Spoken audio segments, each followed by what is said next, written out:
योगपीठे तटे भीमरत्यां वरं पुण्डरीकाय दातुं मन्द्रे समागत्यतिष्ठं तमानन्दकन्दं परब्रह्मलिङ्गं भजे पाण्डुरङ्गं पाण्डुरङ्गा करू प्रथम नमन पाण्डुरङ्गा करू प्रथम नमन दुसरे चरण संताचिया दुसरे चरण संताचिया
जयांचे किलिया स्मरण होय सकळ विद्यांचे अधिकरण तेचे वंदू श्री चरण श्री गुरूंचे ते नमस्कार होण्याता संपाद्य ज्ञानांचे विदाय भक्तिं विलोकितोयेन समाधिराज वैराग्यवंतं सुविचारयुक्तं नमामि जोगं शिरसा गुरुंतं जिथे ज्ञान विज्ञान संजीव होते जिथे योग विद्येस सामर्थ्य ते जिथे मानवाला मिळे मोक्ष गाथा तुझ्या पायरीशी सदा नम्र माथा नवे फूल अश्वत्थ वृक्षास आले जिथे गीतो विस विविध झाले तुझ्या शब्द शब्दात सायुज्यनाथा तुझ्या पायरीशी सदा नम्र माता तुझ्या मंदिरी आर्त जीवास तृप्ती तुझ्या दर्शनी लोक स्वानंद घेते श्रुतिधन्य झाल्या तुझे गीत गाता तुझ्या पायरीशी सदा नम्र माता नमो सद्गुरु तुकया ज्ञानदीपा नमो सद्गुरु सच्चिदानंद रूपा नमो सद्गुरु भक्त कल्याण मूर्ती नमो सद्गुरु भास्करा पूर्ण कीर्ती सच्चिदानंद रूपाय विश्वोत्पत्त्यादि हेतवे तापत्रय विनाशाय श्री कृष्णाय वयं नमः कृष्णाय वासुदेवाय हरे परमात्मने प्रणत क्लेशनाशाय गोविंदाय नमो नमः बंसी विभूषित करानवनीरदाभा पीतांबराधरुण बिंब फलां दरुष्टात् पूर्णेन्दु सुंदर मुखादर बिंब नेत्रात् कृष्णात् परमपिमपि तत्त्वमहं न जाने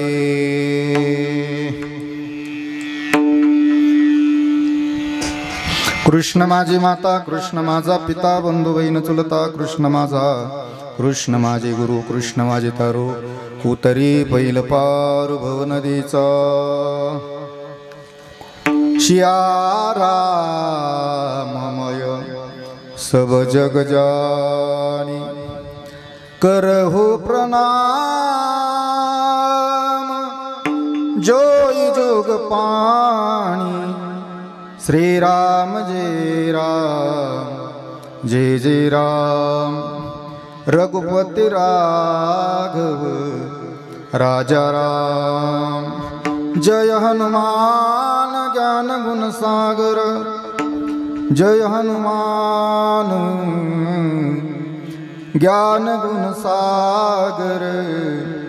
जय कपि सत्य हो लोक उजागर। श्री राम जय जय राम। कैलास राना शिवचंद्र मोळे इंद्रमाता मुकुट झळाळे। कैलास राना शिवचंद्र मोळे इंद्रमाता मुकुट झळाळे। कारुण्य सिंधू भव दुःख हरी तुझ विन शंभो मज कोण कारुण्य सिंधू भव दुःख हरी तुझ विन शंभो मज कोण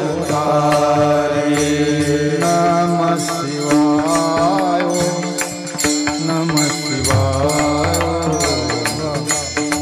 शिवाय नमः शिवाय नमः शिवाय नमः शिवाय।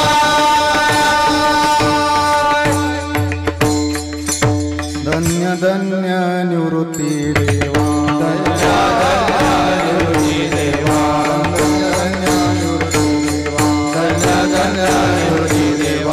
काय महिमा वर्णावा काय महिमा वर्णावा काय महिमा वर्णावा काय महिमा वर्णावा काय महिमा वर्णावा काय महिमा वर्णावा।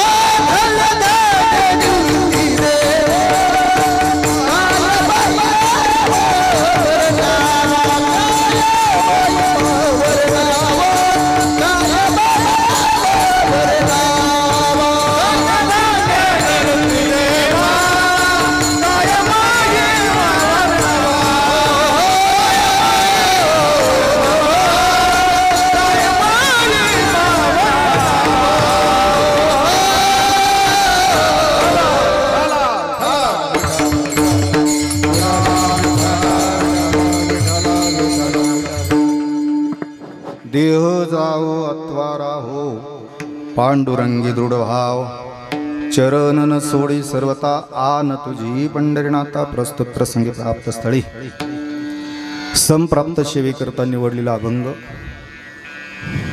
भगवान पंढरीनाथाचे लाडके लढीवाळ भक्त संत शिरोमणी। वारकरी संप्रदायाचं पहिलं कीर्तन ज्यांनी केलं असे संत शिरोमणी नामदेव महाराज यांचा 4 चरणांचा सर्वांच्या पाठातील परिचित असणारा अभंग कीर्तन रूपी सेवेकरता निवडलेला आहे। या अभंगाद्वारा संत शिरोमणी नामदेव महाराज भगवंताच्या सेवेचे काही नियम व्यक्त करतात। विठ्ठल विठ्ठल या अभंगामध्ये संत शिरोमणी नामदेव महाराजांनी कोणकोणते सिद्धांत सांगितलेले आहे, कोणकोणते प्रमेय या ठिकाणी उपस्थित केलेले आहे हे पाहण्याच्या अगोदर आपलं कीर्तन कशाच्या निमित्तानं आहे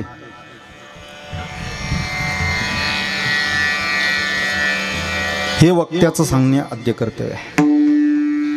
आज या ठिकाणी आपण सर्वजण बसलो कशा निमित्तानं सर्वांना ज्ञात आहे। 3 वर्षापूर्वी ज्यांनी पंचतत्वाचा देह पंचतत्वात विलीन केला, 3 वर्षापूर्वी या मृत्यूलोकाचा निरोप ज्यांनी घेतला, इहलोकाचा निरोप घेतला आपल्या परिवाराला सोडून, 3 वर्ष आज ज्यांना परिपूर्ण या ठिकाणी होत आहे असे काळे परिवारातील आणि भिंगारे गावातील खऱ्या अर्थानं एक व्यक्तिमहत्व अतिशय अलौकिक असणारं, तुमच्या बॅनरवर सुरुवातीला मी काय टाकलं ते म्हणत नाही, पण मला काय म्हणायचं आहे ते मी म्हणतो, नाही का. वैकुंठवाशी कैलास नाही बरं का, वैकुंठवाशी हरिभक्तीपरायण भीमराव दादा लक्ष्मणजी काळे यांचं तृतीय पुण्यस्मरण आणि या तृतीय पुण्यस्मरणाच्या निमित्तानं आजच्या कीर्तनाचं आयोजन. विठ्ठला विठ्ठला विठ्ठला विठ्ठला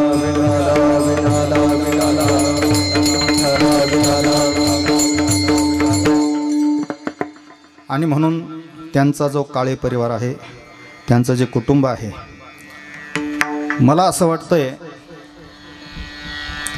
आज या कलियुगामध्ये थोडंसं वातावरण चेंज झालेलं आहे, बदल झालेला आहे. आईवडिलांची अंत्येष्टी क्रियाकर्म, आईवडिलाचं श्राद्ध पिंडदान, आईवडिलांचं पुण्यस्मरण आज या कलियुगामध्ये शक्यतो थोडंसं वगळलेलं आहे. लक्षात ठेवा, फार दुर्दैव आहे. आईवडिलांचं पिंडदान करण्याकरता मुलं उपस्थित नाही राहत, श्राद्ध करत नाही, अंत्येष्टी क्रियाकर्म व्यवस्थित करत नाही, नाही का. कलियुगाचं थोडं वातावरण चेंज आहे. पण आज 3 वर्ष झाले, नाही का. या महात्म्यानं काय जीवनामध्ये पुण्य प्राप्त केलेलं असेल, सर्वांना किती प्रेम दिलेलं असेल. 3 वर्ष परिपूर्ण या ठिकाणी होत आहे. भीमराव दादा प्राध्यापक होते, नाही का, बरोबर आहे की नाही. हां, त्यांचं फोटो आणि चेहरा पाहिल्यानंतर ही व्यक्ती काय आहे इथं मला सांगण्याची अजिबात गरज नाही, हे सर्वांना ज्ञात आहे. म्हणून त्यांचा संपूर्ण जो परिवार आहे त्याच्यामध्ये त्यांच्या पत्नी उषाताई भीमराव काळे, नितेश भाऊ भीमराव काळे, सौरभ दादा भीमराव काळे, रखमाजी लक्ष्मण काळे, अर्जुन लक्ष्मण काळे आणि गैनीनाथ शिवाजी काळे आणि नवनाथ कचरू काळे, समस्त काळे परिवार आणि समस्त ग्रामस्थ मंडळी भिंगारे, नाही का, सर्वांच्या सहकार्यातून उपस्थितीमध्ये आज खऱ्या अर्थानं 1 दिवसीय कीर्तन उत्सव या ठिकाणी संपन्न होतोय. विठ्ठला विठ्ठला विठ्ठला विठ्ठला विठ्ठला. हे आजचं नैमित्तिक कीर्तन आहे. याला प्रासंगिक कीर्तन म्हणतात वारकरी संप्रदायामध्ये, नाही का. नैमित्तिक कीर्तन आहे, कशाच्या निमित्तानं नैमित्तिक आहे. आणि या उत्सवामध्ये आजचं कीर्तन नसून इथं माझ्यासमोर गुरुचरित्र नावाचा ग्रंथ आहे. या गुरुचरित्राचं पारायण आजपासून सुरू झालेलं आहे. किती दिवस आहे? 5 दिवस गुरुचरित्राचं पारायण या ठिकाणी होणार आहे. गुरु महात्म्य आपल्याला ऐकायला मिळणार आहे. आणि त्यानंतर मला असं वाटतं शिवपुराणाची कथेचं सुद्धा आयोजन आहे. आणि म्हणून हा उत्सव खऱ्या अर्थानं भीमराव दादाच्या निमित्ताने या ठिकाणी हा परिवार करतोय. माणसाने जिवंतपणे काय केलं हे कळणार नाही, पण गेल्यानंतर त्याची पावती या कर्मात सापडते, नाही का. हां, याला माणसाचं जीवन म्हटलं पाहिजे महाराज. मनुष्य जन्माला येतो, तो कसा जन्माला आला याला महत्त्व नाही, पण जन्माला येऊन काय केलं याला फार महत्त्वाचं आहे.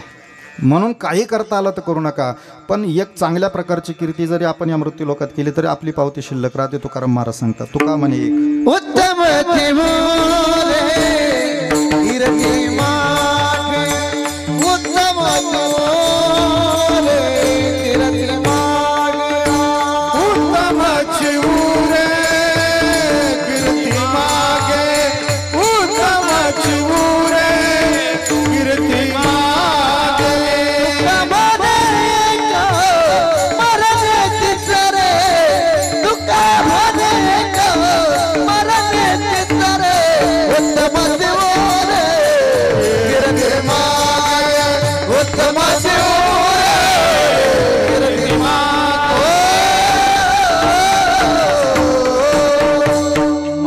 परी कीर्ती रूपे उरावे, नाही का.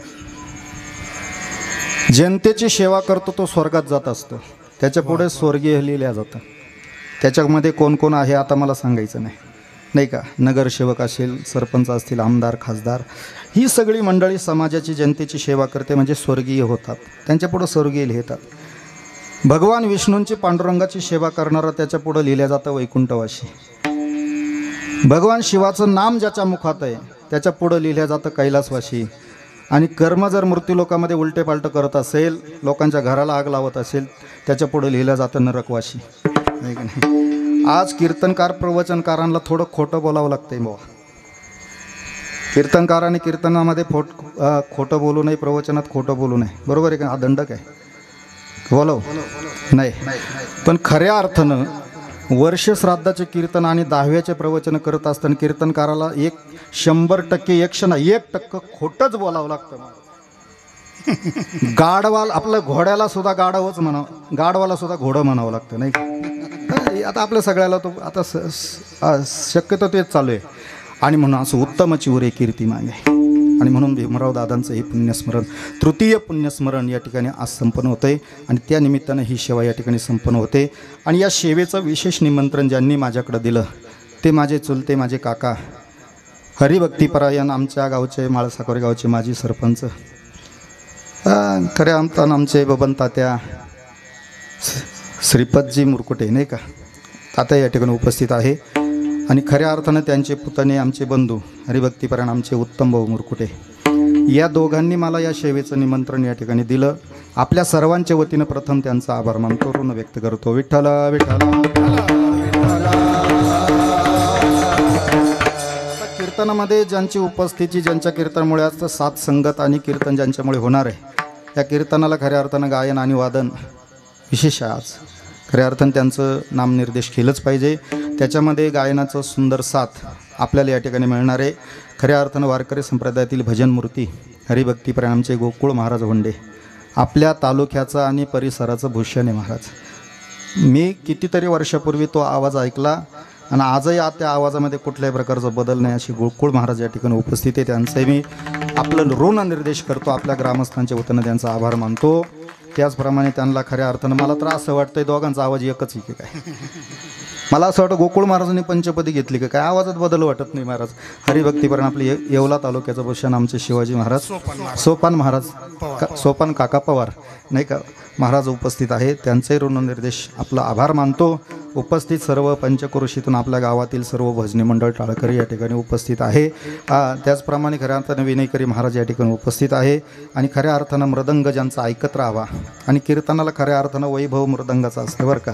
लावणी मृदंग श्रुती टाळ घोष शेवो ब्रह्मरस आवडीने. आपल्या गावचं भूषण, आपल्या गावचे भूमिपुत्र हरिभक्तीपरायण लक्ष्मणजी महाराज काळे गाडे गाडे. हा ते काळेचं गाडे नाही का, गाडे नाही का. हां, महाराजांकरता एकदा जोरदार टाळी वाजली पाहिजे. अतिशय गोड मृदंग ते या ठिकाणी वाजवतात. विशेष दोन्ही चोपदार अतिशय सुंदर आहे बरं का. खऱ्या अर्थानं त्यांचं तर विशेष आभार मानलं पाहिजे. पालखी सोहळ्यामध्ये, दिंडी सोहळ्यामध्ये खऱ्या अर्थानं एवढा मोठा दिंडी सोहळा चालतो फक्त चोपदाराच्या एका इशाऱ्यावर चालत असतो. चोपदारानं इशारा केल्यानंतर सर्व दिंडी थांबत असते, सर्व चिडीचूप होतात. एवढा मोठा अधिकार त्यांचा आहे. हे द्वारपाले वैकुंठातीत आले, वैकुंठातून भिंगाऱ्या गावात जे आले नाही का, जय आणि विजय होते. ते श्रीमद भागवत तुम्ही 2 वर्ष या ठिकाणी श्रवण केलं आहे. त्याच्यामध्ये सुंदर कथा जय आणि विजयाची. ते मृत्यूलोकात काय झालं सगळं भागवतामध्ये त्याचं चिंतन आहे. दोन्ही चोपदारांचं आभार मानतो. आणि विशेष म्हणजे माझा आवाज 9 वाजेपर्यंत तुमच्यापर्यंत जे पोहोचवणार आहे, साऊंड सिस्टीम तर अतिशय गोड आहे, अतिशय गोड आहे की महाराज मला त्यांच्याकडे पाहण्याची गरज नाही नाही का. काय नाव साऊंड सिस्टीमचं? Vajreshwari sound system. दादा नाव सांगा तुमचं. गणेश भाऊ कदम नाही का. अतिशय अप्रतिम असणारी साऊंड सिस्टीम आज कीर्तनाकरता उपलब्ध आहे. त्या गणेश दादांसाठी सर्वांनी टाळी वाजवा ऐक नाही.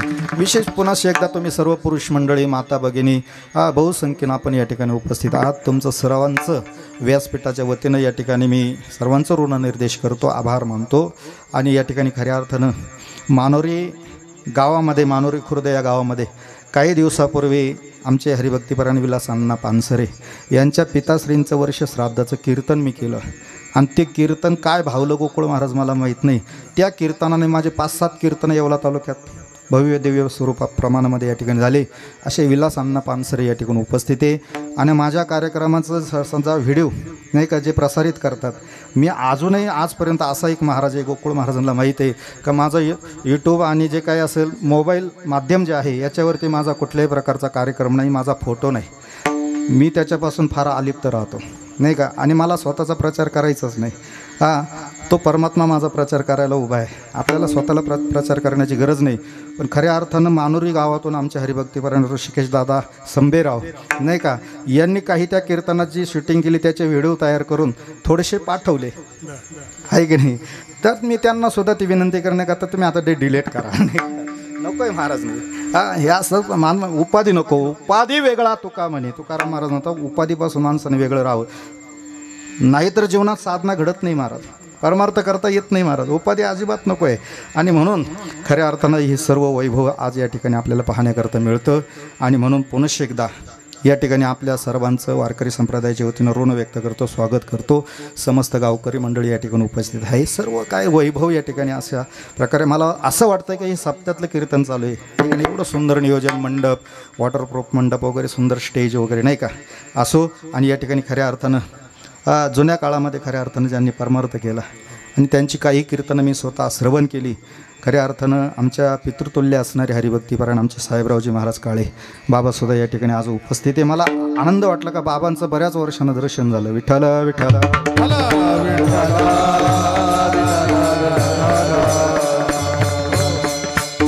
त्याच्यानंतर या ठिकाणी आमचे बाजीराव नाना माळोदे नाशिकहून माझ्याबरोबर या ठिकाणी आले, त्यांचाही ऋणनिर्देश करतो. हां, आणि पुन्हा एकदा सर्वांचा आभार. सेवेला सुरुवात. विठ्ठल विठ्ठल.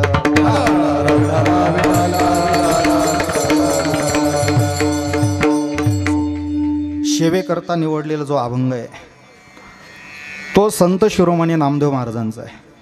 आणि या अभंगामध्ये नामदेव महाराज भगवंत सेवेचे काही नियम या ठिकाणी व्यक्त करतात नाही का. अशा पद्धतीचा अभंग 9 वाजेपर्यंत जितकं चिंतन करता येईल तेवढं मी करण्याचा अतिशय प्रयत्न करणार आहे. कारण अभंग सुटेल आणि घरून येताना मी अभंग सुटलाच पाहिजे असं काही ठरून आलो तुम्हाला मी प्रामाणिकपणानं सांगतो.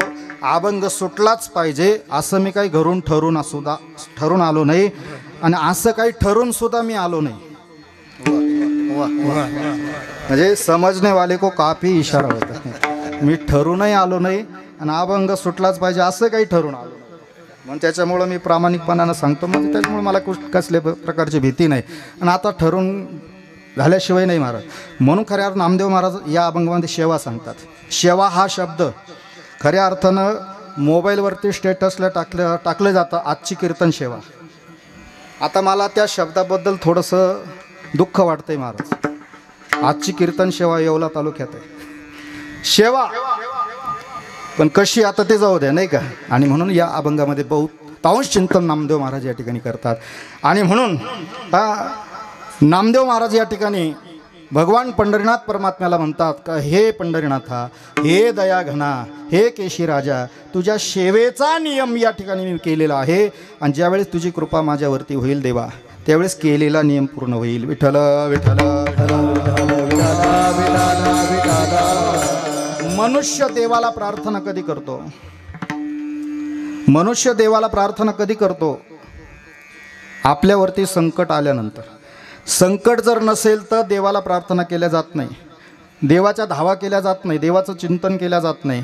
पण संकट आल्यानंतर कोणी असू, तो किती नालायक असू द्या, कसाही असू द्या, तो कसाही असू द्या, तो कसाही असू द्या, पण संकटकाळी देवाचं नामचिंतन केल्याशिवाय राहत नाही.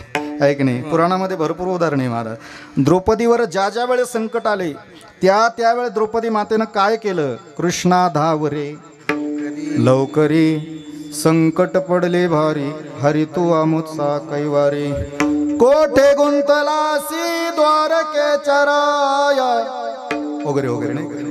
संकटामध्ये देवाची प्रतिज्ञा प्रार्थना केल्या जाते. आणि म्हणून द्रौपदी मातेचं महाभारतामध्ये अनेक प्रकारचं चिंतने सांगून वेळ खर्च करत नाही. आपल्यावरती संकट आलं आपण देवाचं स्मरण करतो. जो दुःख में सुमिरन करे सुख में करे ना कोय, जो सुख में सुमिरन करे सुख काहे ना कोय. नाही का. सुखामध्ये सुद्धा देवाचं नामचिंतन करावं आणि दुःखामध्ये सुद्धा देवाचं नामचिंतन करावं. आहे की नाही. संकट काळामध्ये देवाचं नामचिंतन केलं जातं. मग नामदेव महाराजांवरती असं कोणतं दुःख आलंय का? नामदेव महाराज भगवान पंढरीनाथाला म्हणतात हे केशी राजा, हे दयाघना, तुझ्या सेवेचा नियम या ठिकाणी मी केलेला आहे आणि तुझी कृपा माझ्यावरती झाल्यानंतर केलेला नियम या ठिकाणी पूर्ण होणार आहे. हे का. नामदेव महाराज देवाला प्रार्थना करतात. आणि म्हणून या अभंगामध्ये नियम सांगितले आहे. आता मला असं वाटतंय नियम कोणा करताय? नियम बैला करता आहे का? नियम गाढवा करता आहे का? नियम प्राण्यांकरता आहे का? महाराज वर्णन करतात पशु काय पाप पुण्य जाणती उत्तम मध्यम भोग भोगी अनेक हे ज्ञान अनेक हे ज्ञान नाही गोडी अनेक हे ज्ञान नाही गोडी अनेक हे ज्ञान नाही गोडी या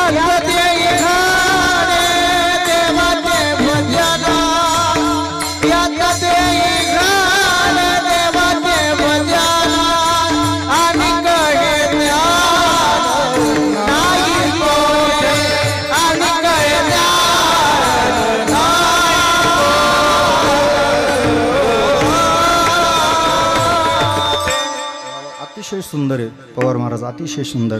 याच देही घडे देवाचे भजन आणि काही ज्ञान नाही खोटे.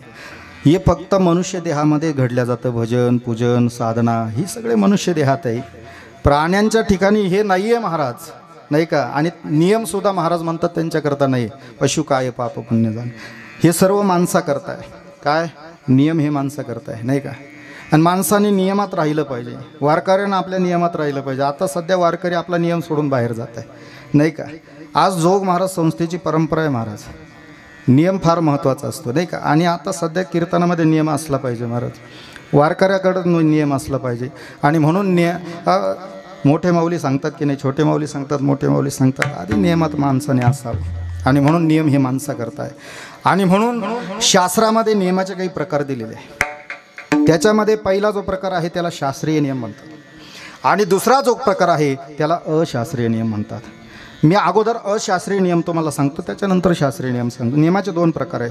अशास्त्रीय नियम म्हणजे काय, ज्याला शास्त्राचा आधार नाही, शास्त्राचा पुरावा नाही, त्याला अशास्त्रीय नियम म्हणतात. अलग लक्षात. आणि ज्याला शास्त्राचा आधार आहे, शास्त्राचा पुरावा आहे, संतांची प्रमाणं आहे, नाही का. काही श्लोक त्या ठिकाणी बसतात, हा याला शास्त्रीय नियम म्हणतात, नाही आहे की नाही.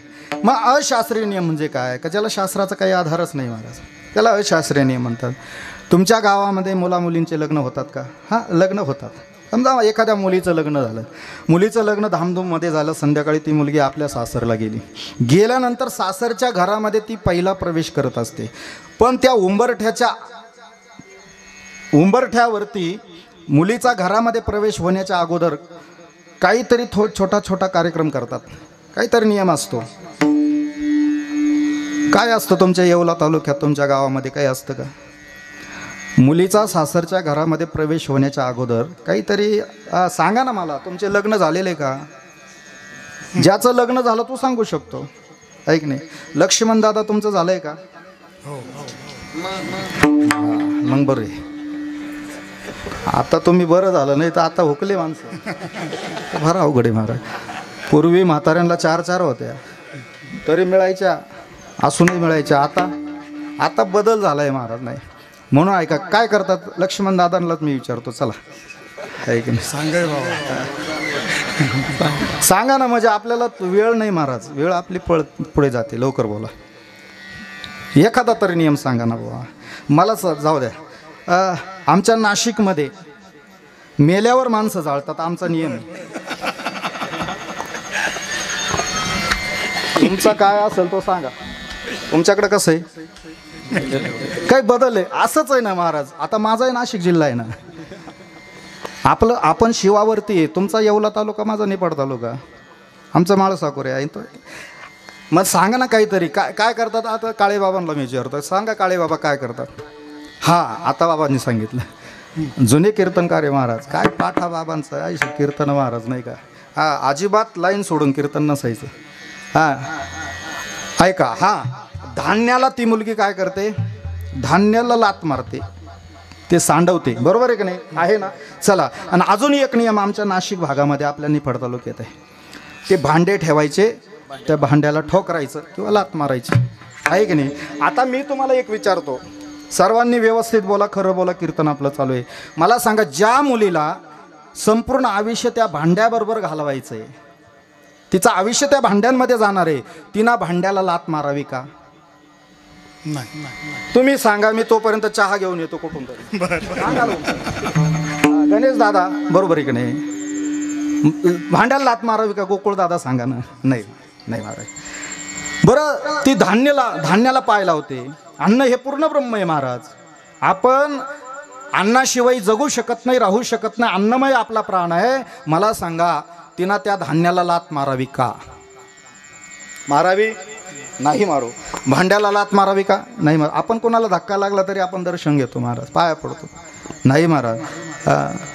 पण हे नियम कोणी सुरू केले त्याचा शोध मी सध्या घेतोय. आता माझी साधना थोडी बाजूला केली, पण खऱ्या अर्थाने हे नियम कोणी काढले त्याचा शोध माझा चालू आहे. याला अशास्त्रीय नियम म्हणतात. याला काही शास्त्र मला सांगा. ज्ञानेश्वरीमध्ये एखादी ओवी आहे का? मुलीला भांड्याला ठोकरावं, धान्य लाताळावं, असं काही ज्ञानेश्वरीत ओवी आहे का? श्रीमद भागवत तुम्ही 2 वर्ष ऐकलं. श्रीमद भागवताचे 18,000 श्लोक आहे. त्या 18,000 श्लोकामध्ये भगवान व्यासांनी काही वर्णन केलं आहे का? नाही. रामायणामध्ये त्याचं वर्णन आहे का? महाभारतात त्याचं वर्णन आहे का? जगद्गुरु तुकोबरायचा एखादा अभंग आहे का गाथ्यामध्ये? याला अशास्त्रीय नियम म्हणतात. याला शास्त्राचा पुरावा नाही.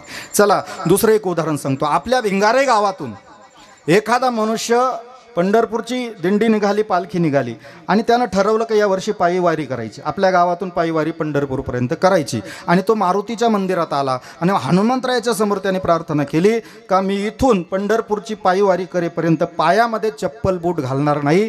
अनवाणी पायानं मी पंढरीची वारी करेल. पायामध्ये चप्पल बूट न घालता अनवाणी पायानं मी पंढरीची वारी करणार, असा संकल्प त्यानं केला किंवा अशी प्रार्थना हनुमंतरायाच्या समोर केली. मला सांगा, पायामध्ये चप्पल बूट न घालता पंढरपूरची वारी करावी असा काही नियम ज्ञानेश्वरीत सांगितलाय का? ज्ञानेश्वरीच्या संपूर्ण ओव्या तुम्ही बघा, नाहीये. श्रीमद भागवताच्या 18,000 श्लोकामध्ये एखादा श्लोक आहे का? तुकोबरायचा एखादा अभंग आहे का? काही संतांचं याला काही प्रमाण आहे का? पायामध्ये चप्पल बूट न घालता पंढरपूरची वारी करावी? नाही. याला शास्त्र नाही महाराज. माझ्याकडे काही पुरावा नाही. तुमच्याकडे असेल तर सांगा. नाही. याला अशास्त्रीय नियम म्हणतात. असे अशास्त्रीय नियम माझ्याकडे खूप सांगण्यासारखे. घड्याळात 8:30 वाजले आहे की नाही? 9 पर्यंत चिंतन आपल्याला पूर्ण करायचं नाही महाराज. याला अशास्त्रीय नियम म्हणतात. काही लोक महाराज ते छोटे माऊली अतिशय गोड सांगतात, पण माझी हिंमत होत नाही बरं का. व्यासपीठावर बोलण्याची माझी काही शब्द आपल्या मुखात येऊ नये, माझी हिंमत होत नाही. पण तर माऊलींचं थोडं स्मरण करून, काही माणसं माऊली म्हटले, काही माणसं सकाळी याला जाण्याच्या अगोदर बिडी पितात. छोटे माऊली सांगतात बरं का, बिडी पितात. त्याला एकाला विचारलं का तुम्ही त्याला जाण्याच्या अगोदर बिडी पितात, याचं काय कारण? तो म्हटले महाराज बिडी जर पिलो नाही ना ते होतच नाही. काय सांगावं महाराज. हा काय ज्ञानेश्वरीतला नियम आहे का? हे भागवतातला नियम आहे का? लक्ष्मण दादा सांगा.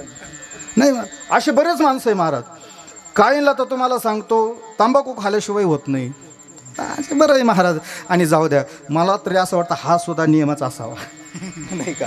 पण नाही, याला अशास्त्रीय नियम म्हणतात. शास्त्रामध्ये कुठल्याही प्रकारचं त्याचं वर्णन नाही. चला अशास्त्रीय नियमाचं सोडा, आपलं चिंतन पाठीमागे राहील. पण मी तुम्हाला महत्त्वाचा शास्त्रीय नियम म्हणजे काय का, ज्याला शास्त्राचा आधार आहे, शास्त्राचा पुरावा आहे, संतांची प्रमाणं आहे, शास्त्राचा पुरावा तिथं सिद्ध होतो, त्याला शास्त्रीय नियम म्हणतात. म्हणून असे शास्त्रीय नियम, त्याचे पोट नियम 3 प्रकारचे. पहिला आहे कायिक नियम, दुसरा आहे वाचिक नियम, आणि तिसरा आहे मानसिक नियम. कायिक, वाचिक आणि मानसिक असे 3 प्रकारचे नियम शास्त्रामध्ये सांगितलेले आहे. आणि याला पुरावा देतो मी तुम्हाला. विठ्ठल विठ्ठल विठ्ठल. आता कायिक नियम म्हणजे काय? काया म्हणजे शरीर, काया म्हणजे शरीर. मग शरीरासाठी काही शास्त्रानं नियम सांगितलेला आहे का? मग सुभाषितकार गोड वर्णन करतात, शास्त्रकार गोड वर्णन करतात ना. शरीराकरता काही नियम आहे, काही शास्त्र सांगितलेले. काय? श्लोक सांगतो ऐका. हस्तो पवित्र यदि दान पुण्यम, पादो पवित्र यदि तीर्थयात्रा, मुखम पवित्र यदि नाम घोष, हृदयम पवित्र यदि ब्रह्मनिष्ठा. हे शरीराकरता नियम सांगितलेले. हातानं काय करावं? हस्तो पवित्र यदि दान पुण्यम, हातानं दान करावं. पादो पवित्र यदि तीर्थयात्रा, पायानं तीर्थयात्रा करावी. म्हणून संत म्हणायचे पायी तीर्थयात्रा घडो, देह संतादारी पडो. पण आता यात्रा कशी आहे? ट्रॅव्हल्समध्ये तीर्थयात्रा घडो, ॲक्सिडेंट झाल्यावर देह रस्त्यावर पडो. हे प्रमाण गाथ्यात नाही आहे, हे आपल्या माथ्यातलं आहे. आता सध्या ही वारी चालू आहे. असो, पायानं तीर्थयात्रा केली का पाय पवित्र होतात. आपलं शरीर अपवित्र आहे. भीमराव दादांनी आपलं शरीर पवित्र केलं, देह पवित्र केला, वाणी पवित्र केली त्यांनी, म्हणून तृतीय पुण्यस्मरण होते महाराज. लोकांचे आज दावे सुद्धा होत नाही. दिल्ली शहरामध्ये श्रीनाथ खंडेलवाल नावाचा एक उद्योजक आहे. उत्तम दादा पाठीमागं व्हॉट्सअपला 2 महिने झाले असेल या घटनेला, मी तुम्हाला सत्य घटना सांगतो. श्रीनाथ खंडेलवाल नावाचा एक उद्योजक, तो किती कोटीचा मालक आहे मी तुम्हाला सांगतो. 80 कोटीचा मालक श्रीनाथ खंडेलवाल त्याचं नाव. दिल्ली शहरामधला श्रीमंत माणूस, 80 कोटीचा मालक. 2 महिन्यापूर्वी वृद्धाश्रमात मेला. कुठं मेला त्याच्या खाली अंडरलाईन करा. त्यांच्या अंत्येष्टी क्रियाकर्म करण्यासाठी, पिंडदान करण्यासाठी, श्राद्ध कर्म करण्यासाठी स्वतःची मुलं उपस्थित नाही आहे, पत्नी उपस्थित नाही, स्वतःच्या मुली उपस्थित नाही महाराज. आज या ठिकाणी भीमराव दादांचं तृतीय पुण्यस्मरणाच्या निमित्तानं त्यांचा संपूर्ण परिवार, खऱ्या अर्थानं आमचं औक्षण केल्यानंतर असं वाटलं का काही संस्कार भीमराव दादांनी या परिवारात केले महाराज. विठ्ठल विठ्ठल विठ्ठल. हो, म्हणून मी भीमराव दादांकरता एक प्रमाण देतो, वा जगे ऐसा बाप व्हावा त्याचा वंश. हा, हे प्रमाण किती महाराजांनी समर्पक वापरलं असेल आणि आजच्या कार्यक्रमाला ते समर्पक आहे महाराज. अशी कितीतरी घटना आहे. नांदेड जिल्ह्यामध्ये गोधमगाव आहे. त्या गोधमगावमध्ये डॉक्टर अरुणजी गोधमगावकर एक डॉक्टर झाले, उच्च शिक्षित डॉक्टर आणि बालरोग तज्ज्ञ होते. त्यांनी त्यांच्या कारकिर्दीमध्ये अनेक मुलांना जीवदान दिलं, अनेक मुलांना वाचवलं. ही सुद्धा आत्ताच्या जानेवारीमधली घटना सांगतो तुम्हाला. हे थोडं कीर्तन बाजूला करतो, 1-2 मिनिटासाठी थोडं बाहेर येतो, ऐका. आणि म्हणून डॉक्टर अरुणजी गोधमगावकर नांदेड जिल्ह्यामध्ये त्यांचं गाव आहे. पण घडलं काय परत ऐका. मुलगा झाला, मुलगी झाली. त्यांनी त्यांच्या पराकाष्ठातून, काबाड कष्टातून मुलीला डॉक्टर बनवलं, मुलाला डॉक्टर बनवलं. मुलगा MD डॉक्टर झाला, मुलगी स्त्रीरोग तज्ज्ञ डॉक्टर झाली. मुलीचं लग्न केलं, मुलीला नवरासुद्धा डॉक्टर, सर्व परिवार डॉक्टर महाराज. पण दुर्दैव त्या डॉक्टरांचं असं ठरलं, त्या डॉक्टर अरुणजी गोधमगावकरांचं दुर्दैव असं ठरलं माऊली. काय झालं, काही दिवसानं डॉक्टर मुलगा, डॉक्टर मुलगी, जावई अमेरिकेत गेले. हे प्रत्येकाच्या व्हॉट्सअपला आलेलं आहे बुवा. मी म्हणतो कमी कीर्तन ऐकले तर चालतील, पण हे ऐकणं आता हे सांगणं अतिशय गरजेचं आहे महाराज. आम्ही महाराष्ट्र फिरतो, पण सांगावंसं वाटतं, अंतकरण तुटतं महाराज. आणि म्हणून ऐका. आणि म्हणून मुलगा डॉक्टर झाला, मुलगी डॉक्टर झाली, अमेरिकेत गेले, स्थानापन्न झाले, पुन्हा भारतात आले नाही. भारताला विसरले, महाराष्ट्राला विसरले, जन्मभूमीला विसरले, जन्म देणाऱ्यांना विसरले. मी काय म्हणतो त्याच्या ऐका. भारताला विसरले यात काय नवल आहे, महाराष्ट्राला विसरले यात काय नवल आहे, जन्मभूमीला विसरले यात काय नवल आहे. पण नवल यात आहे, दुःख यात आहे का ज्यांनी त्याला हे जगत दाखवलं, हे विश्व तुम्हाला ज्यांनी दाखवलं, त्यांना विसरणं हे जीवनातलं दुर्दैव महाराज, दुःख आहे. काय बोलावून काय सांगा. चला, काही दिवसानं डॉक्टरांचं वय 65 वर्षाचं झालं आणि 65व्या वर्षी डॉक्टरांची पत्नी वारली. मुलांची कोण वारली? आई वारली महाराज. आता मुलांची आई वारली. गावकऱ्यांनी तात्काळ अमेरिकेत फोन केला डॉक्टर मुलासाठी. पण दुर्दैव असं ठरलं, त्या आईची अंत्यसंस्कार करण्यासाठी, पिंडदान करण्यासाठी डॉक्टर मुलगा आला नाही, डॉक्टर मुलगी आली नाही. जावं इथं जाऊ दे, आता थोडा विषय त्यांचा बाजूला आहे, नाही आले महाराज. मोठ्या दुःखित अंत करणारे ग्रामस्थांच्या हस्ते ते अंत्यसंस्कार झाले. आता पुढची घटना महत्त्वाची आहे का. डॉक्टर आता घरात एकटे राहिले.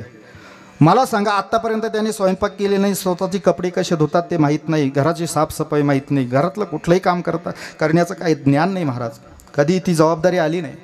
पण आज डॉक्टर किती एकटे पडले महाराज, विचार करा तुम्ही. आणि म्हणून आज स्वयंपाक करण्याची वेळ त्यांच्यावरती आली. कसा बसा स्वयंपाक करायचा, 2 घास खायचे महाराज. कपडे स्वतःचे धुता येत नव्हते महाराज, कसे तरी वेडेवाकडे कपडे धुवून मोकळे व्हायचे, घराची साफसफाई करायची महाराज. आणि असं जीवन कंठत कंठत कंठत 75चं वय झालं. आता स्वयंपाक करणं अशक्य आहे. त्याच्यामध्ये स्वतःचे कपडे धुणं अशक्य आहे. आता ते शक्य राहिलं नाही महाराज. शेवटी आधार काहीतरी मिळावा म्हणून खऱ्या अर्थानं जड अंतकरणाने डॉक्टर अरुणजी गोधमगावकर नांदेड जिल्ह्यामध्ये, आपलं लातूर जिल्ह्यामध्ये अहमदपूर नावाचा तालुका आहे आणि त्या अहमदपूर नावाच्या तालुक्यामध्ये डॉक्टर अरुणजी गोधमगावकर रुक्मिणी नावाच्या वृद्धाश्रमामध्ये गेले महाराज. 4.5 वर्ष दादा तिथं राहिले आणि 4.5 वर्षानंतर जानेवारीच्या 3 तारखेला रात्री 1:30 वाजता त्यांचं निधन झालं. माऊली आश्रमाचे कर्मचारी हुशार होते, गरुड पुराण ऐकणारे होते, प्रवचन कीर्तन ऐकणारे होते. त्यांनी विचार केला माता पित्याचा अंत्यसंस्कार हे कोणी करावे? कोण म्हटलं मला? मी जबाबदारीने बोलतो, माझ्यासमोर महाराज बसलेले, जबाबदारीने बोलतो. महाराज मोकळं कीर्तन कधी करता येतं माहिती आहे का? कोणतंच कीर्तन करा आपल्या कीर्तनात नसलं पाहिजे. असं कीर्तन तुम्हाला सांगतो पण नाही, मला असं वाटतं त्यांच्यामुळे आज चांगलं बोलता येतं. म्हणजे मी असं काय इतर वेळेस शिवाय देतो असं नाही बरं. कीर्तनामध्ये कीर्तनासारखं बोललं पाहिजे. हे बा चला काय हा कीर्तनच सांगतो पण हे चिंतन काय चालू आहे आपलं?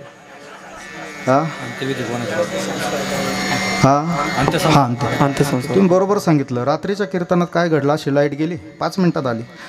आता वक्त्याचं कसं असतं, एकदा चिंतन सुरू झालं काही विक्षेप झाला का ध्यानात राहत नाही.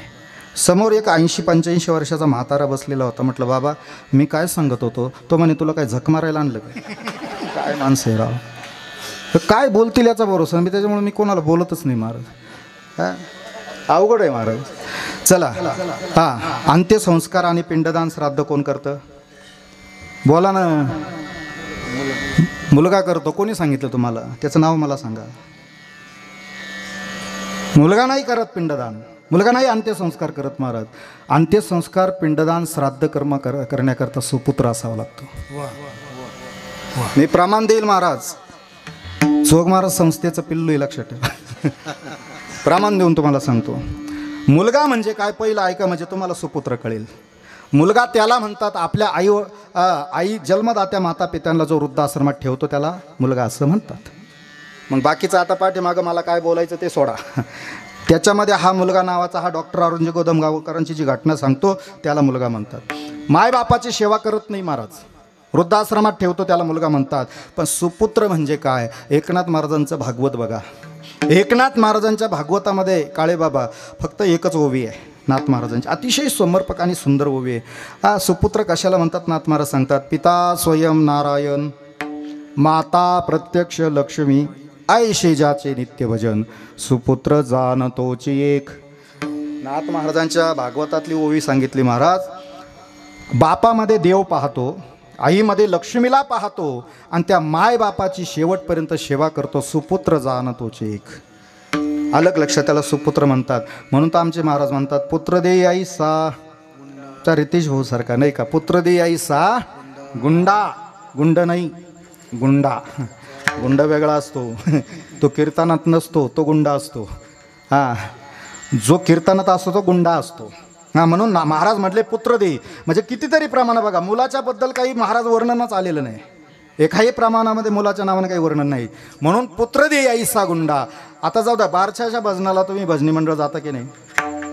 रात्री 12 वाजता शेवटचा अभंग म्हटल्याशिवाय भजन बंद करत नाही. असा एक नामदेव महाराजांचा अभंग आहे. कोणता? नामदेवा मुलगा झाला मग पुत्र झाला, विठू यावे बारशाला. पुत्र सांगितलेले महाराज. चला आता येणारी एकादशी पुत्रदा नावाची एकादशी लक्षात ठेवा. राजा दशरथांना संतती नव्हती, संपत्ती होती म्हणून दुःखी होता. पुत्रहीनश्य मे राज्य सर्व दुःखाय कल्पते. म्हणून वशिष्ठ ऋषींक राजा दशरथ गेले, महाराज संपत्ती आहे संतती नाही, काय करू? म्हटले एक काम करा, तुम्ही यज्ञ करा. कोणता? मुलगा कामेष्टी नामाचा यज्ञ करा. पुत्र कामेष्टी. वा, असे उत्तर दिलं तर बरं वाटतं नाही का? मुलगा कामेष्टी म्हटलेच नाही, पुत्र कामेष्टी नावाचा यज्ञ. म्हणजे पुत्र आपल्या पित्याला पुनावाच्या नरकातून, सर्व नरकातून तारतो, पित्याचा उद्धार करतो, पित्याचं पिंडदान करतो, श्राद्ध करतो, अंत्यसंस्कार करतो. सुपुत्र जाणतोची एक. म्हणून आमचे ह्या भीमराव दादांचे दोन्ही सुपुत्र सुपुत्राच्या लाहिनीत आहे. लक्षात ठेवा, मुलाच्या लाहिनीत नाही. म्हणून पिंडदान, श्राद्ध, अंत्यसंस्कार ही मुलगा. हे श्राद्धावर ते मी गरुड पुराण या ग्रंथावरती PhD केली महाराज. म्हणून माझ्या डोक्यात सतत मृत्यूचा विषय असतो. सकाळी एकदा उठलं अंतकालेचे मामे वसू आलं सुरू महाराज, सगळं मरणाचा विषय असो. चला मुलगा. आणि म्हणून डॉक्टर अरुणजी गोधमगावकर, आता त्या आश्रमाच्या कर्मचाऱ्यांना वाटलं की हे सर्व मुलांनी करावं, सुपुत्रांनी करावं, म्हणून अमेरिकेत फोन केला रात्री 1:30 वाजेपासून. सकाळी 6 वाजले एकही फोन रिसीव्ह केला नाही. सकाळी 6 वाजता इतके कॉल कुणाचे आले म्हणून त्या नंबरवरती फोन करून पाहिला त्या डॉक्टर मुलानं. आणि आश्रमाचे कर्मचारी बोलले की तुमचे पिताश्री डॉक्टर अरुणजी गोधमगावकर आमच्या आश्रमामध्ये मृत पावले, त्यांचे अंत्यसंस्कार करायचे, तुम्ही या, आम्ही तोपर्यंत थांबतो. या लोक. मुलांना दिलेलं उत्तर ऐका माऊली. त्या डॉक्टर मुलांना सांगितलं आम्ही येऊ शकत नाही, येण्याकरता आमच्याकडे कुठल्याही प्रकारचा वेळ नाही आहे, तुम्हाला काय करायचं ते तुम्ही करू शकतात, आम्ही येऊ शकत नाही. हे मुलांना डॉक्टर मुलांना दिलेलं उत्तर आहे महाराज. मी तुम्हाला एक प्रश्न विचारतो, याचं उत्तर द्या.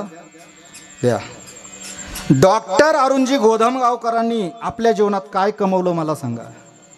अरे आपली संपत्ती, आपला पैसा, आपली श्रीमंती याला शून्य किंमत आहे, लक्षात ठेवा. आपल्या जीवनाची खरी श्रीमंती आपला परिवार, आपलं कुटुंब. म्हणून भीमराव दादांच्या परिवाराला मी धन्यवाद देईल महाराज. कुडी कन्या पुत्र होती जे सात्विक, तयाचा हरिक वाटे देवा, आपल्या हिता असे जो जागता, धन्य माता पिता. तयाची या धन्य माता पिता, तयाची या धन्य माता पिता, तयाची या धन्य माता पिता. खूप प्रमाण आहे महाराज. आणि म्हणून या शरीरानं काय करावं, खूप चिंतन आहे. आणि हे सर्व आज हे होतंय महाराज, एवढं पुण्यस्मरण होतंय ना, भीमराव दादांनी दिलेले संस्कार म्हणून होतंय. आणि हे संस्कार जर त्यांनी दिले नसते, त्यांची दशक्रिया झाली असती का नसती मला माहीत नाही. म्हणून माता पितांनो तुम्हाला हात जोडतो, आपला जर शेवट असावा हवा वाटत असेल, भीमराव दादांच्या तृतीय पुण्यस्मरणासारखा आपला जर सोहळा व्हावा वाटत असेल, फक्त आपल्या परिवाराच्या जीवनात संस्कार करा. आणि ज्या दिवशी तुम्ही संस्कार देणार नाही ना, त्या दिवशी तुमचा शेवट अतिशय वाईट झाल्याशिवाय राहणार नाही. संस्कार हा शब्द अतिशय कीर्तनामध्ये घेऊन जा, अतिशय महत्त्वाचा आहे. आणि म्हणून भीमराव दादांनी दिलेले संस्कार वाया गेले नाही महाराज.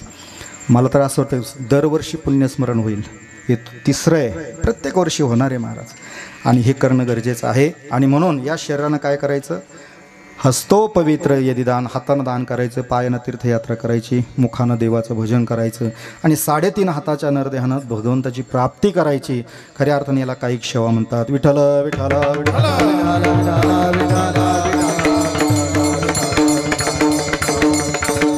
कायिक सेवेबद्दल अजून श्रीमद भगवद्गीतेमध्ये एक गोड श्लोक आलेला आहे, म्हणून दाखवतो तुम्हाला, नाही का. त्याचा कायिक सेवा भगवान अर्जुनाला सांगतात. देवद्विज गुरुप्राज्ञ पूजनम शौचमार्जवम ब्रह्मचर्यमहिंसाच शरीर तपोच्यते. बघा किती काय गोड श्लोक आहे महाराज. नुसतं वाचायचं नाही, त्याचा अध्ययन करायला पाहिजे, नाही का. या श्लोकात भगवान अर्जुनाला सांगतात की अर्जुना, या शरीरानं कुणाची सेवा करायची, देवद्विज, देवाची सेवा आपल्या शरीरानं केली पाहिजे, या देहानं केली पाहिजे, देवाची सेवा केली पाहिजे. 2ऱ्या क्रमांकाला सेवा सांगितली गुरुप्राज्ञ. आता गुरुचरित्राचं पारायण चालू आहे, गुरु या शब्दावरती थोडं चिंतन करतो. 2ऱ्या क्रमांकाला सेवा कोणाची करायची, महिला मंडळ, गुरुची करायची. गुरु म्हणजे काय, श्री गुरु चैतन्य महाराज देगलूरकरांच्या मुखातून ऐकलेला श्लोक तुम्हाला सांगतो. गाथामूर्ती रामभाऊजी महाराजांच्या मुखातून ऐकलेला श्लोक ऐका कसा आहे. बाबा अतिशय गुरुची व्याख्या सांगतात, गुरुचं चिंतन करतात. महाराज सूत्र सांगतात, गु शब्द स्कंदकारशात, रू शब्द निरोधकहा, अंधकार निरोधित्वात, गुरुरित्या भिधीयते. श्री गुरु चैतन्य महाराज देगलूरकरांच्या मुखातले श्लोक ऐकला म्हणून तुम्हाला सांगतोय. गुरु म्हणजे काय, गुरुचरित्र पारायण आहे महाराज. पारायण नुसते करायचे नाही, पारायण करायचं, आलं लक्षात. म्हणून गु शब्द स्कंदकारशात, रू शब्द निरोधकहा, अंधकार निरोधित्वात, गुरुरित्या भिधीयते.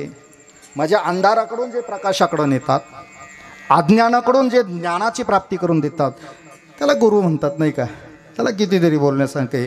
आता शतकोटी नावाच्या ग्रंथामध्ये गोकुळदादा, शतकोटी नावाच्या ग्रंथामध्ये 4 गुरुचे प्रकार सांगितलेले आहे.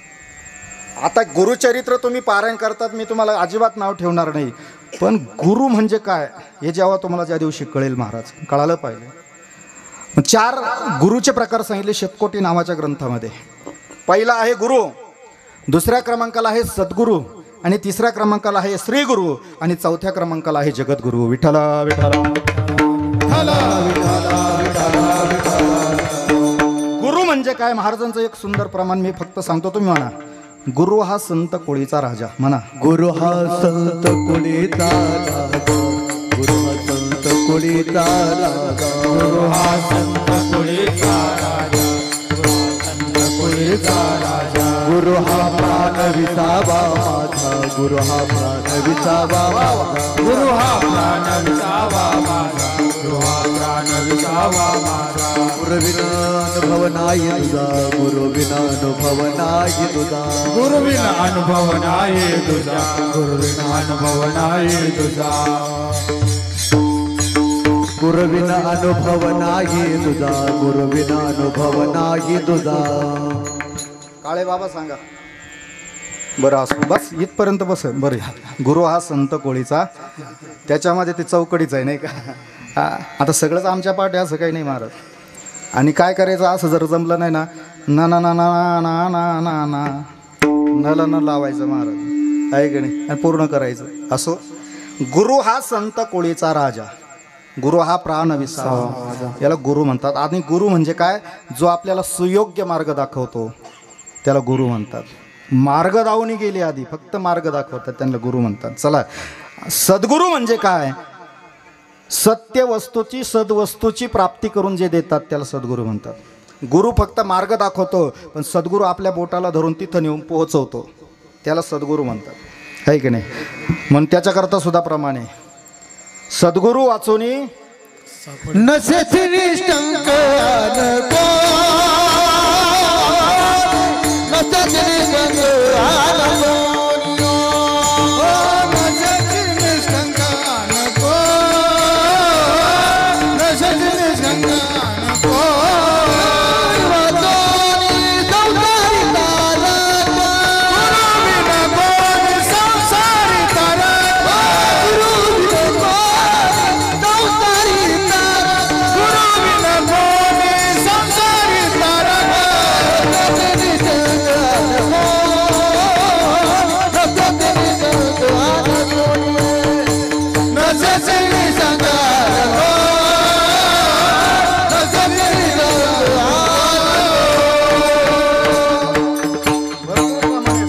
वाचून संसारी तारक वगैरे वगैरे भरपूर प्रमाण आहे महाराज. प्रमाणाशिवाय बोलायचं नाही, शास्त्राचा आधार घेऊन बोलायचं. हे काय अशास्त्रीय नियम नाही, हा शास्त्रीय नियम चालू आहे. हां, चला आता पुढे. यानंतर आहे तिसरे श्री गुरु. श्री गुरुबद्दल एकनाथ महाराजांचं एक गोड प्रमाण आहे महाराज. एका जनार्दनी पूर्व पुण्य फळले, एका जनार्दनी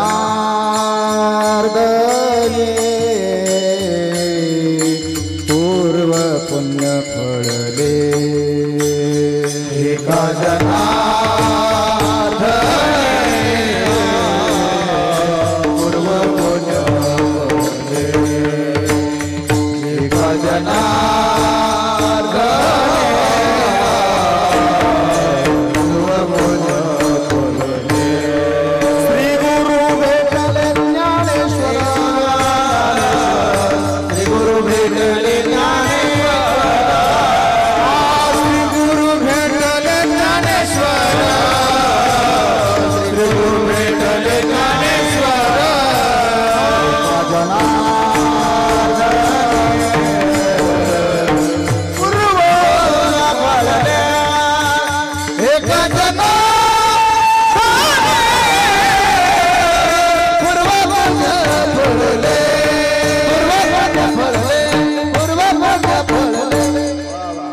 एका जनार्दनी पूर्व पुण्य फळले, श्री गुरु भेटले ज्ञानेश्वर. आहे का नाही प्रमाणे महाराज.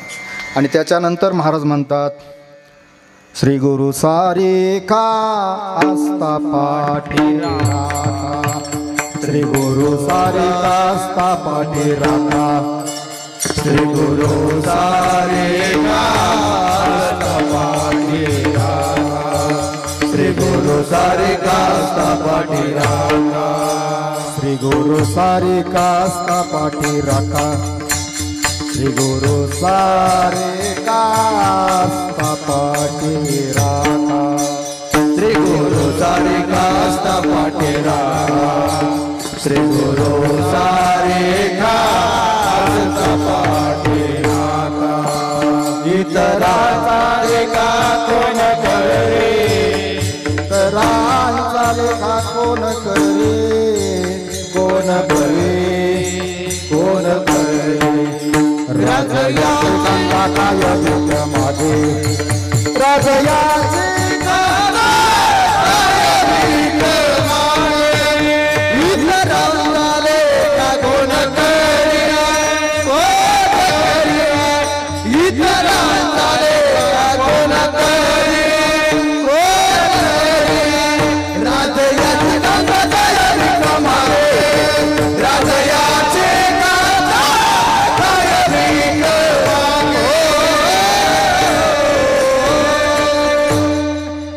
अर्जुन महाराज मोठींची चाल पाठ केली. काय माझं स्वतःच काहीच नाही. अर्जुन महाराज असं गोळा केलं पाहिजे, कोणाचं तरी केलं पाहिजे. एक जण म्हणायचं मी सांगतो ते ऐक. तू काय सांगतो महाराज, हे सगळं संतांचं भांडार आहे. आपण काय सांगतो, मला ते आवडतं महाराज. कोणाचं तरी काहीतरी घ्यायला आवडतं आणि घेतलं पाहिजे महाराज. नाही का अर्जुन महाराज मोठे सुंदर कीर्तनी महाराज. तुमच्यात आणि त्यांच्यात बदलच नाही महाराज. आहे की नाही, तुम्हाला फेटा बांधला का अर्जुन महाराज आहे की नाही. वा अतिशय गोड. श्री गुरु सारिका जाऊ द्या. चला आता शेवट आहे जगद्गुरु. आता जगद्गुरु खऱ्या अर्थानं आपल्याला एक श्लोक माहिती आहे. वसुदेव सुतम देवम कंसचानु देवकी परमानंदम श्रीकृष्णम वंदे जगद्गुरु. आणि दुसरे जगद्गुरु आपले तुकाराम महाराज नाही का. जगद्गुरु तुका अवतार नामयाचा संप्रदाय सकळांचा येथून या. हे 4 जगद्गुरु आतापर्यंत तुम्हाला मी सांगितले. म्हणून खऱ्या अर्थानं दुसऱ्या क्रमांकाची सेवा ही सद्गुरूंची करावी, गुरुची करावी. देवाची सेवा, गुरुची सेवा आणि पुढची सेवा आहे ब्रह्मचारी नाही का. ब्रह्मचारी म्हणजे काय, ज्याचं लग्न झालं नाही, ज्याला कोणी देत नाही, कोणी त्याच्याकडे पाहत नाही, त्याला ब्रह्मचारी म्हणत नाही.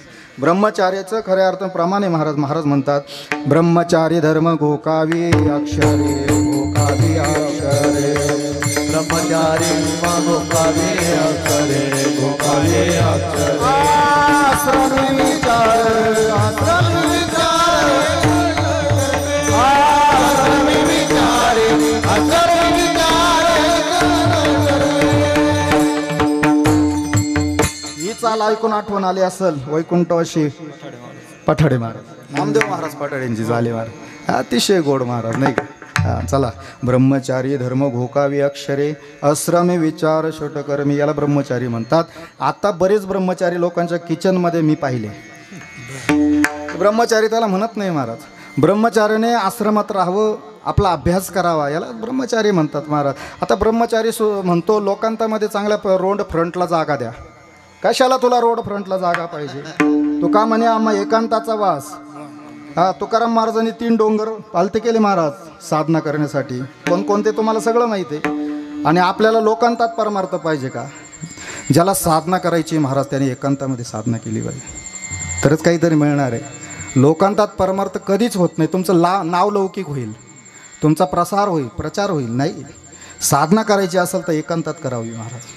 आणि साधनेनं खऱ्या अर्थानं त्याची प्राप्ती होते, उद्धार जीवनामध्ये होतो. त्याच्याकरता आपल्याला मानवी शरीर दिलं आणि तेच कर्म खऱ्या अर्थानं भिमराव दादांनी आपल्या जीवनात केलं महाराज, आहे की नाही. चला असो. आणि म्हणून ब्रह्मचार्याची सेवा आहे. पुढची सेवा सांगितली, किती सेवा झाल्या, देवाची, गुरूंची आणि ब्रह्मचार्याची. आणि 4थ्या क्रमांकाची सेवा सांगितली, प्रवासातून थकून भागून जो आलेला असतो त्याची सेवा 4थ्या क्रमांकाला करा. भगवान अर्जुनाला सांगा. आता शेवटची सेवा मायबापाची करावी. तुका म्हणे माये बापे अवघे देवाची आरोपे. 33 कोटी देवांचं एकच रूप म्हणजे आपले मायबाप असतात. म्हणून ज्याला मायबाप जिवंत आहे त्याला काशीला जाण्याची गरज नाही, ज्ञानेश्वरी वाचण्याची गरज नाही, पंढरीची वारी करण्याची गरज नाही, कुठलाही परमार्थ करण्याची गरज नाही कुणाला. ज्याचे मायबाप जिवंत आहे महाराज तुका म्हणे मायबाप केवळ काशी तेने न जावे तीर्थाशी सकळ तीर्थाची धुरे जे का माता पितरे तया सेवेकीर शरीरे लोन केजे म्हणून जगे आईसा बाप व्हावा. आणि म्हणून बघा भीमराव दादांकडं पाहिल्यानंतर त्यांच्या कर्माकडं पाहिल्यानंतर महाराज असं वाटतं की ही साधनासुद्धा आपण प्रत्येकानं आपल्या जीवनामध्ये केली पाहिजे. नुसतं पुण्यस्मरण यायचं सोहळा साजरा करायचा नाही, ते अनुकरण परिवर्तन आपल्या जीवनामध्ये घडणं महत्त्वाचं आहे. म्हणून त्यांनी जे केलं माझ्या वडिलांची मिराशी गा देवा तुझी चरण सेवा. आपल्या वडिलांनी काय कर्म केलं ते पुढे केलं पाहिजे, पुढचा मार्ग आपण अवलंबला पाहिजे. आणि म्हणून खऱ्या अर्थानं बाप आहे महाराज. आई घराचं मांगल्य आहे, बाप हे घराचं अस्तित्व असतं, लक्षात ठेवा. आई 24 तास रडते पण बाप मरेपर्यंत एकदाच रडतो. काय बापाचं अंतकरण असेल महाराज. आईचं लेकरावरती प्रेम आहे पण लेकराचं आईवरती प्रेम किती आहे थोडी शंका येते मला. आईचं 100% तुकोबराय सांगतात लेकुराचे हित वाहे माऊलीचे चित्त. आईचं 100% प्रेम आहे पण लेकराचं आईवरती किती टक्के थोडा अंतर ठेवायचा का ठेवूया, चला थोडा अंतर असू दे. पण या जगामध्ये एकमेव प्रेम करणारा बाप असतो नाही का, आणि तो घराचा पाया आहे, तो घराचा आधार आहे. एकदाच रडतो. बापाचा बाप मेला बाप रडला नसेल, बापाची आई वारली बाप रडला नसेल, बापाची बहीण वारली बाप रडला नसेल, बापाचा पहाडासारखा एकुलता एक मुलगा वारला तरी बाप रडला नसेल, पण मरेपर्यंत बाप एकदाच रडतो. केव्हा रडतो? मरेपर्यंत जन्मोजन्मीचे अश्रू तो डोळ्यात साठवून ठेवतो. एकदाच रडतो, एकदा नाही एका सेकंदासाठी रडतो. तो सेकंद पण खऱ्या अर्थानं दुर्दैव असं आहे का भीमराव दादांना कन्याच नाही, त्या कन्येसाठी बाप रडत असतो. बाप साठवतो अश्रू वाट पाही त्या क्षणाची जन्मभराचे रडतो लेक जाताना सासरी. बाप घराचा तो पाया आई कळस त्यावर जेव्हा खचतानी पाया तेव्हा कोसळते घर. या भीमराव दादांच्या फोटोकडं पाहिलं ना मला ते म्हणावंच वाटलं. मला म्हणायचं नव्हतं महाराज, पण खऱ्या अर्थानं ते अंतकरणामध्ये पाझरतंय महाराज. कसा आहे तो बाप बघा त्या भीमराव दादांकडे. त्याची पहाडाची छाती, त्याचे हृदय गुलाब, त्याच्या घामाच्या थेंबाना हिऱ्या मोत्याचा रुबाब. बाप तलवार ढाल, बाप पेटती मशाल, बाप जागतो म्हणून घर झोपते खुशाल. फार मोठी कविता आहे महाराज नाही का. शेवटचं चरण आहे बाप साठवत अश्रू वाट पाही त्या क्षणाची जन्मभराचे रडतो लेक जाताना सासरी. आणि या बापानं या परिवारासाठी काय केलं भीमराव दादांनी?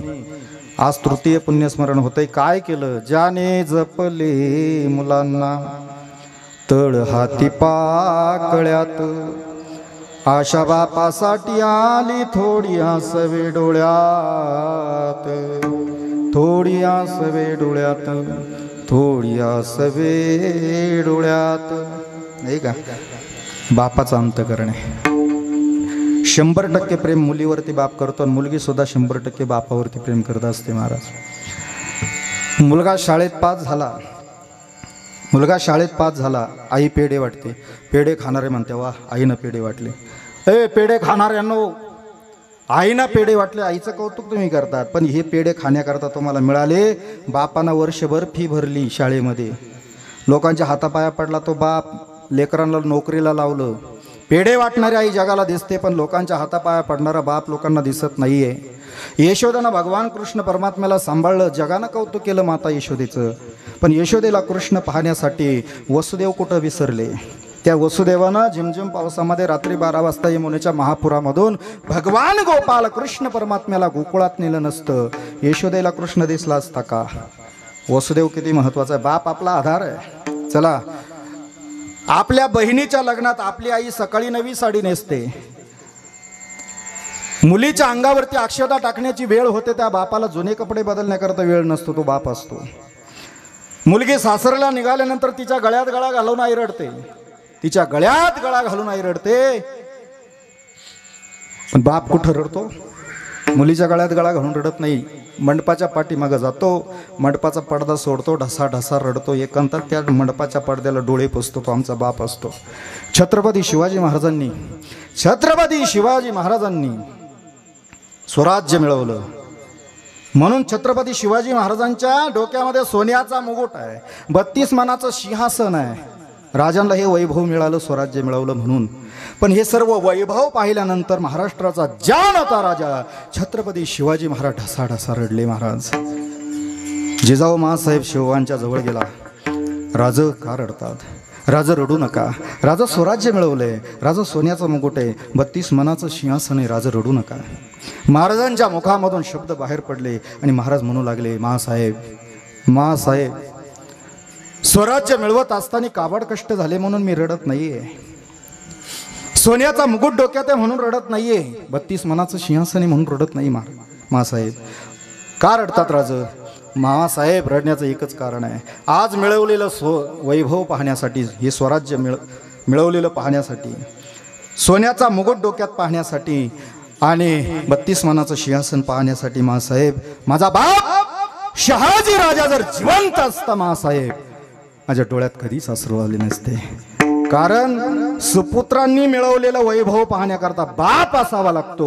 मुलांनी कोटीचा बंगला बांधला, पण त्याच्या अगोदर जर बाप निघून गेला असेल त्या बंगल्याला काय किंमत आहे महाराज? म्हणून हे वैभव पाहण्याकरता आपला बाप असावा लागतो. म्हणून भीमराव दादांनी जे काही कर्म केलेलं असेल, जे संस्कार या ठिकाणी दिले, खऱ्या अर्थानं आता इथून पुढं हे सगळं वैभव पाहण्याकरता या लेकरांना बाप पाहिजे होता महाराज, अतिशय गरज होती. आणि म्हणून लक्षात ठेवा, बाप हा घराचा आधार आहे. रस्त्यानं चाललो, काटा टोचला, आई ग, सर्प पाहिला तर बाप रे, ढगाआड गेलेला सूर्य पुन्हा पुन्हा दिसेल, माती आड गेलेले मायबाप या जगात कधीच दिसत नाही महाराज, कधी दिसत नाही. पण जोपर्यंत आहे तोपर्यंत त्याला किंमत कळत नाही आणि गेल्यावरती रडल्याशिवाय राहत नाही. आणि म्हणून जोपर्यंत आहे तोपर्यंत माझ्याकडे खूप आहे, माझे स्पेशल विषय असतात. आमच्या ऋषी दादाला माहिती आहे, त्याने सुंदर व्हिडिओ तयार केले महाराज. अतिशय आमच्याकडे सिंथसायझर असतं. मी आणणार होतो आपल्या लखन महाराजांना, पण म्हटलं कसं आपण प्रथम जातोय, कीर्तनात शिंत लावल्यानंतर बरीच चर्चा, कीर्तन कसं झालं याची चर्चा होणार नाही, पण महाराजांनी कीर्तनात शिंत लावलं याची चर्चा बहुतांश होऊ शकते, म्हणून मी ते आणलं नाही, तर मी ढसाढसा रडले असते. असो, आणि म्हणून बघा वेळ माझी संपली, पण ऐका, त्यांचे वडील आणि माझे वडील असं वाटत नव्हतं का हे भाऊ आहे म्हणून. अहो इतकी मित्रत्व आता त्यांचं तुम्हाला सांगतो महाराज, एकमेकाशिवाय राहत नव्हते. पण तुम्हाला एक सांगू का, माझे वडील वारलेत, दादांचे वडील, 1 महिन्याचा फरक आहे. दोघंही मित्र एका पाठीमागून गेल्यानंतर माझे वडील संध्याकाळी 8 वाजता मला नित्यनेमानं फोन करायचे. मी जर गाडी चालवत असेल लक्ष्मण दादा, किंवा जर प्रवासात असेल, मला वडिलांचा राग यायचा आणि मनोमन म्हणायचं, म्हातारं मला काय त्रास देतं. कोण म्हणायचं? मी स्वतः म्हणायचो, मी कीर्तनकार म्हणायचो. आता तुम्ही काय म्हणत असाल ते जाऊ द्या, मला माहीत नाही. मला त्याचा राग यायचा महाराज. मी गाडी चालवत असं प्रवासात असायचो, ठीक आहे, उचलला नाही का वडिलांनी पुन्हा फोन करावा, मग थोडी गाडी साईडला घ्यायचा, फोन उचलायचा, हां बाबा बोला, 2च शब्द बोलायचे बरं का, 2च शब्द बोलायचे. 3रा शब्द वडील माझ्याशी मरेपर्यंत बोलले नाही महाराज, आणि त्याची मला किंमत होती तोवर कळाली नाही. पहिला शब्द माझे बाबा मला बोलायचे, महाराज तुम्ही कुठे आहे, जेवण केलं का, हा पहिला शब्द होता. आणि शेवटचा शब्द बाबा बोलायचे, महाराज घरी जा, स्वतःची काळजी घ्या आणि ठेवा फोन बंद करून टाकायचे. 1.5 वर्ष झालं मावशी ताई, 1.5 वर्ष झालं हे 2 शब्द माझ्या मोबाईलला येत नाही आहे. मोबाईल सोडून मी कधीच राहत नाही. मी आज मोबाईल विसरून गाडीत आलो महाराज, मला भान राहत नाही महाराज, का मी एक व्याकुळ झालो आहे, मला एक तळमळ आहे का हे 2 शब्द मोबाईलमध्ये मला कधी ऐकायला मिळणार आहे. सगळं मिळतं महाराज, पण आता त्याचा उपयोग नाही. होती तोपर्यंत मला सुद्धा किंमत कळाली नाही. आता तुमच्यासारखे कीर्तन झाल्यानंतर हे 2 शब्द किती जरी बोलले त्याचं समाधान मला किती मिळणार आहे बाबा? नाही मिळू शकत. बाप तो बाप असतो, आई ती आई असते. म्हणून महाराज सर्व संतांचं खूप सखोल वर्णन या ठिकाणी केलेलं आहे. आणि म्हणून शेवटची सेवा मायबापांची करावी. आज हा काळे परिवार या ठिकाणी करतोय आणि हाच एक आदर्श आपण सर्वांनी आपल्या जीवनामध्ये घेतलं पाहिजे. आमचे वडील वारल्यानंतर दसकरीला आम्ही सगळे कीर्तनं वगैरे सर्व सत्संग कथा वगैरे सगळे केल्या महाराज. आपलं कर्तव्य आहे. आणि म्हणून तुम्हाला सांगतो हे अनुकरण आपण सर्वांनी जीवनामध्ये करा. म्हणून या शरीरानं कोणाकोणाची सेवा करायची 5 सेवा सांगितल्या. भगवान अर्जुनाला सांगतात देव द्विज गुरु प्राज्ञ पूजनम शौचमार्जवम ब्रह्मचर्य महिंसाच शरीर तपौच्यते नाही का. आणि म्हणून माझं कीर्तन अगदी सरळ आणि सोपं असतं. मी काही जास्त अवघडा जात नाही. आता महालखेड्याचे मच्छिंद्र महाराज खांडेकर आम्ही आळंदीत होतो बरं का. आता तुम्हाला सर्वांना माहिती आहे मच्छिंद्र महाराज खांडेकर म्हणजे शांतीब्रह्म म्हटलं तरी काही हरकत नाही महाराज. त्र्यंबकेश्वरला आम्ही काही वर्ष राहिलो. मच्छिंद्र महाराज खांडेकरांच्या एका वहीमध्ये 200 कीर्तनं असायची. एका पानावर एक कीर्तन म्हणजे एका पानावर 2 कीर्तनं पुढं आणि पाठीमागं फक्त मुद्दे असायचे आणि त्या मुद्द्यावर ते महाराज कीर्तन करायचे. काय अभ्यास होता मच्छिंद्र महाराजांचा. आणि त्याच्यामध्ये आमच्यात नागेश नावाचा एक मुलगा होता. नागेश धुळे जिल्ह्यातला. पण तुम्हाला सांगतो आम्ही 3 जण आहे ना जयराम बाबा भोसलेंकडे राहायचो. त्यावेळेस बाबा झोपडी बांधायला लावायचे. त्या झोपडीमध्ये साधना करायला लावायचे. हे वैराग्य आहे महाराज. आणि म्हणून माझे श्रीगुरू रामचंद्र बाबा बोधे बाबांची एक चाल म्हणल्याशिवाय मी कीर्तन संपवत नाही महाराज. मला त्याच्याशिवाय झोपच येत नाही. म्हणून एक चाल म्हटलो नाही का. आता ती बोधे बाबांची चाल मी गायली म्हणून असो. आणि म्हणून विठ्ठल विठ्ठल विठ्ठल विठ्ठल विठ्ठल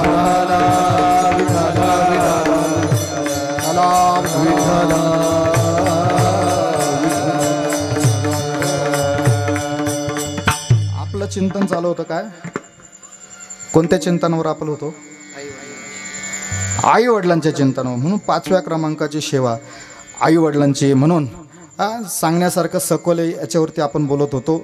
मी जास्त खोलात घुसत नाही. लोकांच्या डोक्यावरून जाईन असंही बोलत नाही महाराज.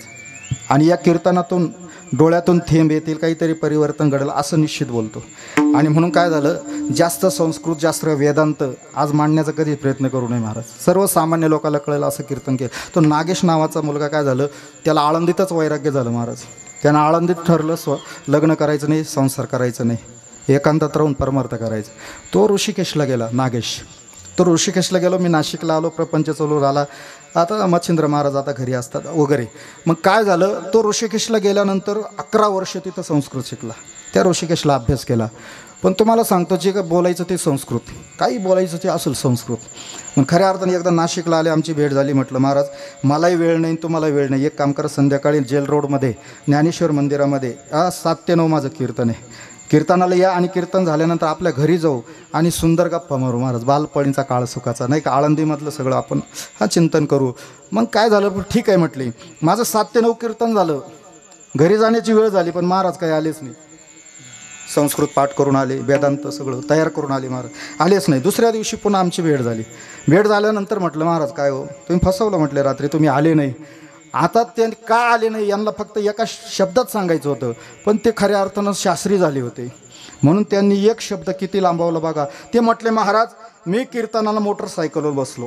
मी माझ्या द्विचक्री वाहनानं मार्गक्रमण करत असता माझ्या द्विचक्री वाहनाचा जो वर्तुळाकार जो भाग आहे आणि त्याच्यामध्ये हवा संग्रहित करण्यासाठी जो रबरी भाग असतो त्या रबरी भागाला महीवरील पाषाणाने सछिद्र केले असता त्याच्यातील हवा नावाचा पदार्थ मल आकाशात विलीन झाला. याकरता मी कीर्तनाला येऊ शकलो नाही. एकच शब्द सांगायचा होता. गाडी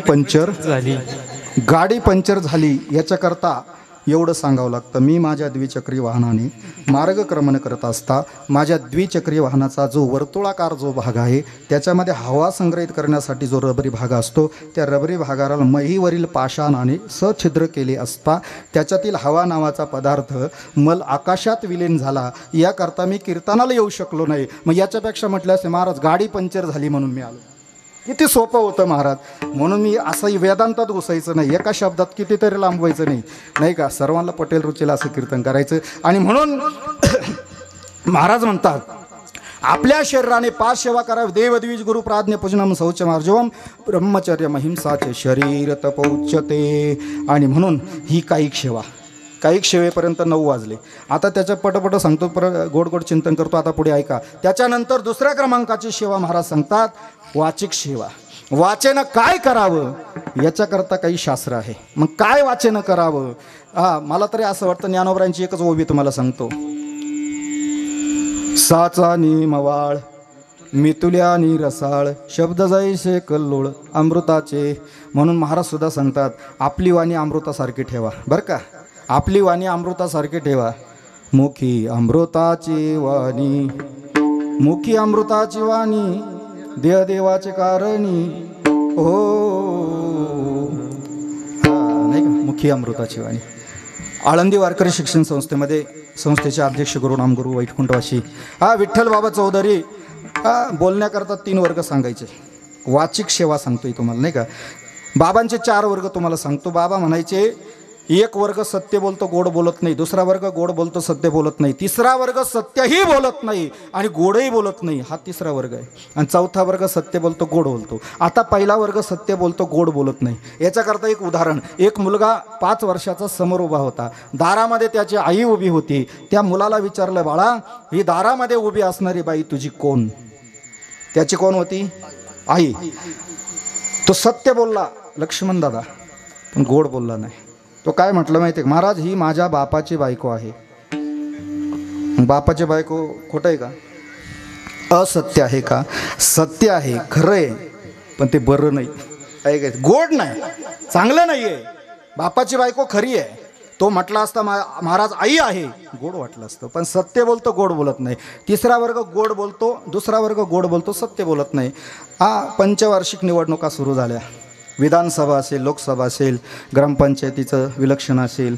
मग उमेदवार आपल्या दारात येतात, आपल्याला हात जोडतात आणि त्यांच्या मुखातून काही असे शब्द प्रगट होतात, आपल्याला असं वाटतं, बाजीराव नाना, का 1 वर्षाचा किराणा हेच भरून देता की काय आता, इतकं गोड. महाराज म्हणाले, गोड बोलतात, सत्य नाही.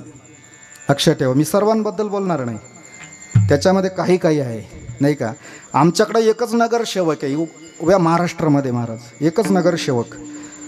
नाशिकमध्ये वडनेर दुमाला नावाचं गाव आहे आणि त्या गावातले केशव तात्या पोरजे, बस एवढाच नगरसेवक. आणि त्याचं वर्णन मी कीर्तन का करतो, का त्यानंच नगरसेवक व्हावं ना, अशी समाजाची सेवा करावी. तुम्ही वडनेर गावात जर गेले, फक्त स्मशानभूमीत जायचं. ती स्मशानभूमी आहे का पांडुरंगाचं मंदिर आहे तेच कळत नाही महाराज. न्हाव्यांना मुंडन करण्याकरता सुविधा, जिथं पूजा करायची तिथं शास्त्रयुक्त पद्धतीने ती छत्री बनवलेली आणि इतका सुंदर हॉल त्यांनी बनवलेला. एकदा जर कुलूप लावलं ना, कुत्रं सुद्धा मध्ये जाणार नाही. याला नगरसेवक ही समाजाची सेवा नाही का. असो, म्हणून गोड बोलतो, सत्य बोलत नाही. चला, तिसरा वर्ग असा आहे, सत्यही बोलत नाही, गोडही बोलत नाही. नास्तिकांचा वर्ग त्याला सांगितलेला आहे. सत्यही बोलतो, गोडही बोलतो, हा संतांचा वर्ग आहे. विठाला विठाला विठाला विठाला विठाला विठाला विठाला. आणि म्हणून कसं बोलावं नाही का, हे सुद्धा शास्त्र सांगतात. आणि मी एकच सांगेल का, आपल्या मुखातून एकमेकाशी गोड बोला नाही का. गोड बोललं पाहिजे. काही माणसं गोडच बोलतात, पण एखाद्याच्या अंतकरणाला तो शब्द लागतो. आमच्या बिल्डिंगमध्ये एका मुलाचं लग्न झालं 2 महिन्यापूर्वी. नवीन सुनबाई आली, 2 महिने झाले. आणि आता बिल्डिंगमध्ये कसं असतं, पिण्याचं पाणी पार्किंगमध्ये खाली जावं लागतं, 4थ्या मजल्यावर खाली उतरावं लागतं हंडा घेऊन पाणी. ती नवीन नवरी 2 महिने झाली लग्नाला आणि पाण्याचा हंडा घेऊन खाली उतरली. आणि शेजारची बाई तिच्या सासूजवळ जाऊन बसली. शेजारची बाई तिच्या सासूजवळ जाऊन बसली आणि शेजारच्या बाईनं चांगलं विचारलं, महाराज, का हो काकूबाई, 2 महिने लग्नाला झाले, कसा काय सोनबाईचा स्वभाव? मग सासूबाईनं नीट बोलायला पाहिजे का नाही? सासूबाईनं नीट बोलायला पाहिजे का नाही? तिनं चांगलं विचारलं ना. सासूबाई म्हटली, बरा आहे. मग बरा शब्द वाईट आहे, बरा शब्द चांगला आहे, पण त्या बोलण्यानं दुसऱ्याच्या अंतकरणाला विजा होते महाराज. म्हणून कसं बोलावं ज्ञानोबा सांगतात, साचा आणि मवाळ मितुले आणि रसाळ. म्हणून शास्त्रकार त्या ठिकाणी वर्णन करतात. काही लोक बोलतात पण आतमध्ये विष आहे. मधुतिष्ठनी जिव्हाग्रे हृदयम तो हलाहलम. बोलण्यात गोड आहे पण आतमध्ये विष आहे. चला जाऊ द्या. आणि म्हणून कसं बोलावं, ज्ञानोबा आणि तुकोबरायांचे 2 प्रमाण तुम्हाला सांगितले. मुखी अमृताची वाणी देह देवाचे कारणे. चला, याला वाचिक सेवा म्हणतात. आता चला शेवटची सेवा तुम्हाला सांगतो, कायिक सेवा. आपलं मानसिक सेवा नाही का. मानसिक सेवा म्हणजे काय, आपल्या मनानं कुणाचं चिंतन करायचं याला मानसिक सेवा म्हणतात. मग त्याच्याकरता 17व्या अध्यायातला एक श्लोक सांगतो. भगवान अर्जुनाला सांगतात मानसिक सेवा कशी करायची, त्याच्याकरता श्लोक आहे. मन प्रसाद सौव्यत्वम मौन मात्र विनिग्रह भाव संसिद्धी नित्यत्व तपो मानस उच्चते. मन प्रसन्न करायचं, देवाचं चिंतन, निर्गुण निराकार जो परमात्मा आहे त्याचं चिंतन करण्याकरता मन प्रसन्न करायचं. मौन नावाचं व्रत धारण करायचं. कल्पनाविरहित जो भगवान निर्गुण निराकार जो परमात्मा आहे, कल्पनाविरहित जो परमात्मा आहे त्याचं चिंतन फक्त मनानं करायचं, याला मानसिक सेवा म्हणतात. विठ्ठल विठ्ठल. आणि म्हणून आतापर्यंत 3 सेवा ज्या तुम्हाला सांगितल्या, कायिक, वाचिक आणि मानसिक, या 3ही सेवा अभंगामध्ये 3 चरणामध्येच आलेल्या आहे. पहिल्या चरणामध्ये कायिक, दुसऱ्या चरणामध्ये वाचिक आणि तिसऱ्या चरणात मानसिक. नामदेव महाराज भगवंताला म्हणतात, हे केशी राजा, हे दयागणा, हे पंढरीनाथा, या अशा 3 प्रकारच्या ज्या काही मी सेवेचा नियम केलेला आहे, तुझी कृपा माझ्यावरती होईल, केलेला नियम तेव्हा पूर्ण होईल. नामदेव महाराज म्हणतात, ही सेवा करण्याकरता माझा देह गेला काय, अथवा राहिला काय, याची मला पर्वा नाही. तुमच्या चरणाच्या ठिकाणी माझा दृढ भाव. अभंगाचं प्रथम चरण. देह जावो अथवा राहो, देह जावो अथवा राहो, देह जावो अथवा राहो, देह जावो अथवा राहो. पांडुरंगी दृढ भावो, पांडुरंगी दृढ भावो, पांडुरंग दृढ भावो. चरणान सोडी सर्वथा, चरणान सोडी सर्वथा. दृढ भावो, पांडुरंगी दृढ भावो, पांडुरंगी दृढ भावो. चरणान सोडी सर्वथा, चरणान सोडी सर्वथा. अभंगाच्या प्रथम चरणामध्ये संत शिरोमणी नामदेव महाराज सांगतात, पांडुरंगा देवा, ही सेवा करत असताना, कायिक वाचिक मानसिक सेवा करत असताना, या सेवेमध्ये माझा देह गेला काय, राहिला काय, याची मला पर्वा नाही. तुमच्या चरणाच्या ठिकाणी माझा दृढ भाव आहे देवा, आणि हा कधी मी ढळू देणार नाही. नामदेव महाराज देवाला प्रार्थना या ठिकाणी करतात या अभंगाच्या प्रथम चरणामध्ये. म्हणून सेवा अशी करावी, त्याच्यामध्ये देह गेला काय, राहिला काय, याची पर्वा करायची नाही. संतही सेवा करत होते, आपणही सेवा करतो, पण संतांची सेवा वेगळी आहे आणि आपली सेवा वेगळी.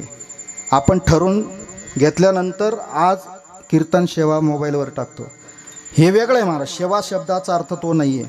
निष्काम, अंतकरणामध्ये कुठल्याही प्रकारचा लोभ नाही, अशा पद्धतीनं जी सेवा केली जाते, खऱ्या अर्थानं ती सेवा या ठिकाणी ठरत असते, होत असते. नामदेव महाराज म्हणतात, संत सेवा करायचे, आपल्या जीवाची पर्वा करत नव्हते. पण आपण कुठेही बसताना विचार करतो, कपडे खराब होतील की काय, कपड्याची इस्त्री मोडल की काय. सेवा आपली अशी चालू आहे, आणि म्हणून संत सेवा करतात. ऐक नाही, नामदेव महाराज एकनिष्ठ, नामदेव महाराज पांडुरंग परमात्म्याचे भक्त होते, एकनिष्ठ, आणि त्यांची निष्ठा फक्त पांडुरंगावरती होती. तीर्थयात्रेला नामदेव महाराज, ज्ञानेश्वर महाराज पांडुरंगाच्या आज्ञेवर जाण्याकरता निघाले. पण नामदेव महाराज म्हणतात, देवा जातो, पण ज्याचे कटेवर हात नाही, विटेवर ज्याचे पाय नाही, नघे मी तयाचे दरोशन, नघे मी तयाचे, हो दरुशन नघे मी तयाचे, दरुशन नघे मी तयाचे. कटेवानी नाही जाने वाले, नघे मी तयाचे, दरुशन नघे मी तयाचे, दरुशन. ही नामदेव महाराजांची एकनिष्ठता आहे. ज्ञानेश्वर महाराजांची सुद्धा किती एकनिष्ठता आहे बघा. ज्ञानेश्वर महाराज म्हणतात, माझ्या जीवीची आवडी, माझ्या जीवेची आवडी, माझ्या जीवेची आवडी,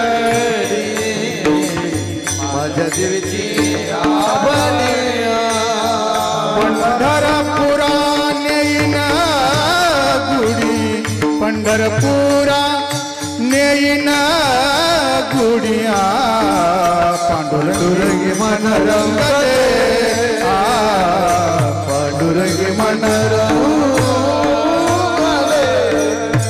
ज्ञानोबरायांची एकनिष्ठता आहे, नामदेव महाराजांची एकनिष्ठा, आता तुकाराम महाराजांची एकनिष्ठता आहे नाही का. तुकाराम महाराज म्हणतात त्या पांडुरंगाशिवाय आम्हाला दुसरा जगात देव नाही महाराज. प्रमाण म्हणा ना, हाय का पाठ तर बघा नाही का. एक गाव आम्ही विठोबाचे नाव आणि काचे काम नाही. तुकारामांची एकनिष्ठता आहे. आपलं कसं आहे, आपली निष्ठानिष्ठी. तिकडं काही जर प्रमाण वाढलं का तिकडं जायचं, तिकडचं घटलं का इकडं जायचं. निष्ठानिष्ठी पण एकनिष्ठ माणसाने असलं पाहिजे. नामदेव महाराज पांडुरंगाचे एकनिष्ठ भक्त आहे. दृढ भाव पांडुरंगाच्या चरणाच्या ठिकाणी देह गेला काय त्वरायला. रामायणामध्ये सुंदर उदाहरण, स्पर्श करतो पण 10 मिनटं शिल्लक आहे का. स्पर्श करतो फक्त ऐका. कुंभकर्णाचं आणि प्रभू श्रीरामचंद्रांचं युद्ध सुरू झालं. शेवटचं फायनल युद्ध प्रभू श्रीरामचंद्र आणि कुंभकर्णात झालं. पण त्याच्यामध्ये कुंभकर्णाच्या हातामध्ये एक वानर सापडलं. लक्ष्मण दादा काय नाव त्याचं, वानर गंधमादन. वा वा, गंधमादन त्याचं नाव. योनी कोणती होती वानराची, गंधमादन. आता ऐका. आणि कुंभकर्णानं त्याला मुठीत दाबलं. आता कुंभकर्ण कसा होता सगळ्यांना माहिती आहे. तो जर समुद्रात उभा राहिला त्याच्या गुडघ्याला पाणी लागायचं. म्हणजे तो किती मोठा असेल त्याचा विचार तुम्ही करा. असू जाऊ द्या. मुठीत दाबलं आणि कुंभकर्ण म्हणतो, ए माकडा तुला जीवदान देतो, नाही तर तू आता मरशील. जीवदान देतो पण एक वेळेस म्हण काय, मी रावणाचा आहे, तुला जीवदान देतो. पण तो रामाचा सेवक होता. कोण, गंधमादन. बरं तो इतका गुणवान होता काळे बाबा, त्याच्या अंगाचा सुगंध यायचा. इतका गुणवान होता, कितीतरी किलोमीटरपर्यंत त्याच्या अंगाचा सुगंध यायचा. इतका गुणवान होता. तो वानर काय म्हणतो, तो गंधमादन म्हणतो, महाराज कुंभकर्ण महाराज रामाचा होऊन मरेल, रावणाचा म्हणण्याची माझी इच्छा नाही. देह जावो. काय दृढ भाव प्रभू श्रीरामचंद्रांच्या ठिकाणी.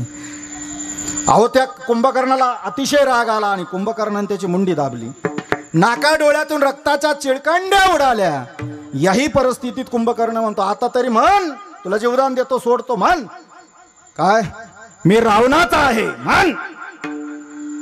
त्या गंधमादन वानरानं सांगितलं, महाराज तुम्हाला परत सांगतो, मी रामाचा होऊन मरेल. कुंभकर्णाचं रावणाचं म्हणण्याची इच्छा नाहीये. देह जावो आत्वरा. काय दृढ भाव प्रभू श्रीरामचंद्रांच्या ठिकाणी. शेवटी तुम्हाला सांगतो, मरण्याची वेळ आली महाराज समोर. आता मरेल का काय, ही वेळ झाली, ही अवस्था निर्माण झाली.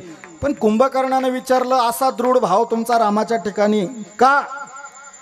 म्हणले दृढ भावचा विषय सोडा, पण आमच्या रघुकुलाची रीत आहे.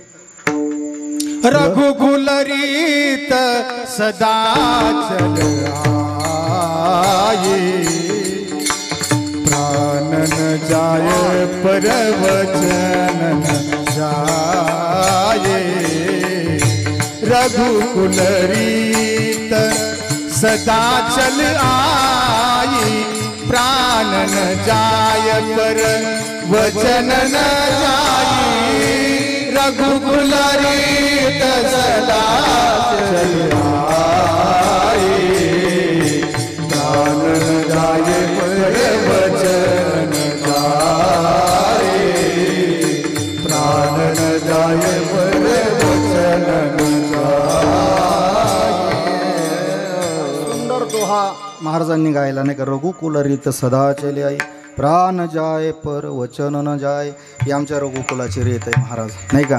त्याला दृढ भाव म्हटलेला आहे. त्याच्याकरता देह गेला काय त्याची पर्वा नाही. चला शेवटचं एक उदाहरण आहे. आपल्या नाशिक ते हा जो काय हायवे कोणता, औरंगाबाद नाही, छत्रपती संभाजी नगर. आता बदललं नाही, आता बदललं. पण किती करा महाराज, ते काय पडिले वळण. आता अहमदनगरचं नाव बदललं अहिल्यानगर, आणि आपल्या औरंगाबादचं नाव काय झालं, छत्रपती संभाजीनगर नाही का. वा, संभाजी राजा शिवाजी महाराजांचा सुपुत्र आहे महाराज.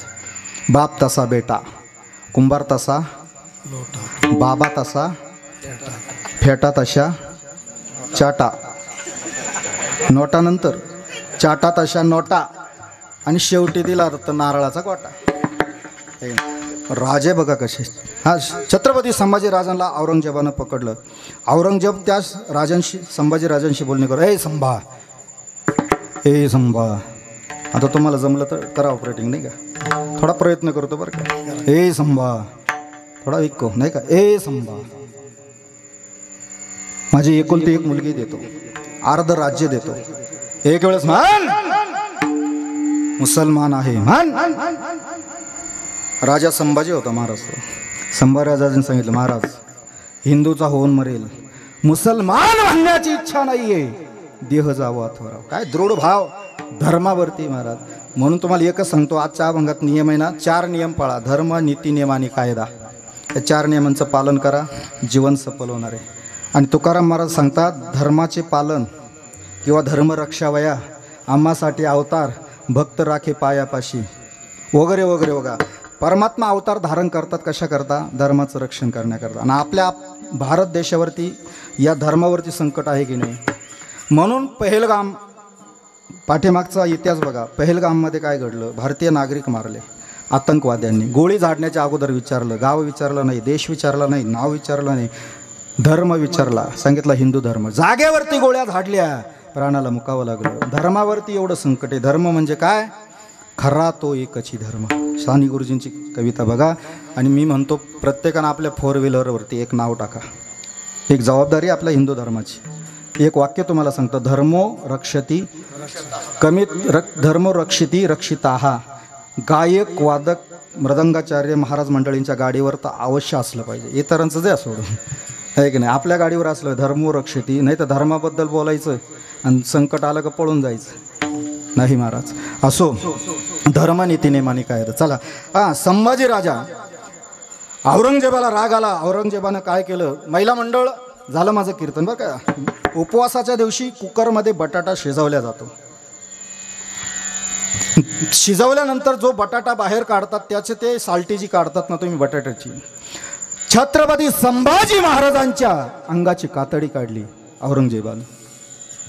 मी तर म्हणतो, संभाजी महाराजांसारखा मृत्यू आजपर्यंत कोणाचा झाला नसेल महाराज. तर त्याच्या पाठीमागं आता बीड जिल्ह्याचं संतोष देशमुख हत्या प्रकरण बघा कसं आहे. अशी निर्गुण हत्या केली महाराज.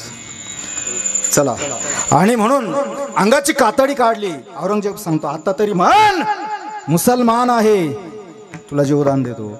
संभाजी राजांनी सांगितलं, महाराज हिंदूचा होऊन मरेल, मुसलमान म्हणण्याची इच्छा नाहीये, देह जावा अथवा. चला, शेवटी संभाजी महाराजांच्या डोळ्यामध्ये सुळ्या खुपसल्या, बुबळं बाहेर काढली. संभाजी महाराजांच्या डोळ्याची बुबळं बाहेर आली.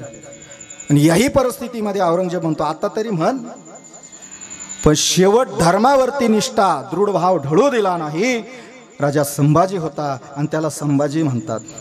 कोणी आपल्या नावापुढं जी लावतं, ज्याला जी लावायचं त्यांनी माझी एक साखळी ऐका.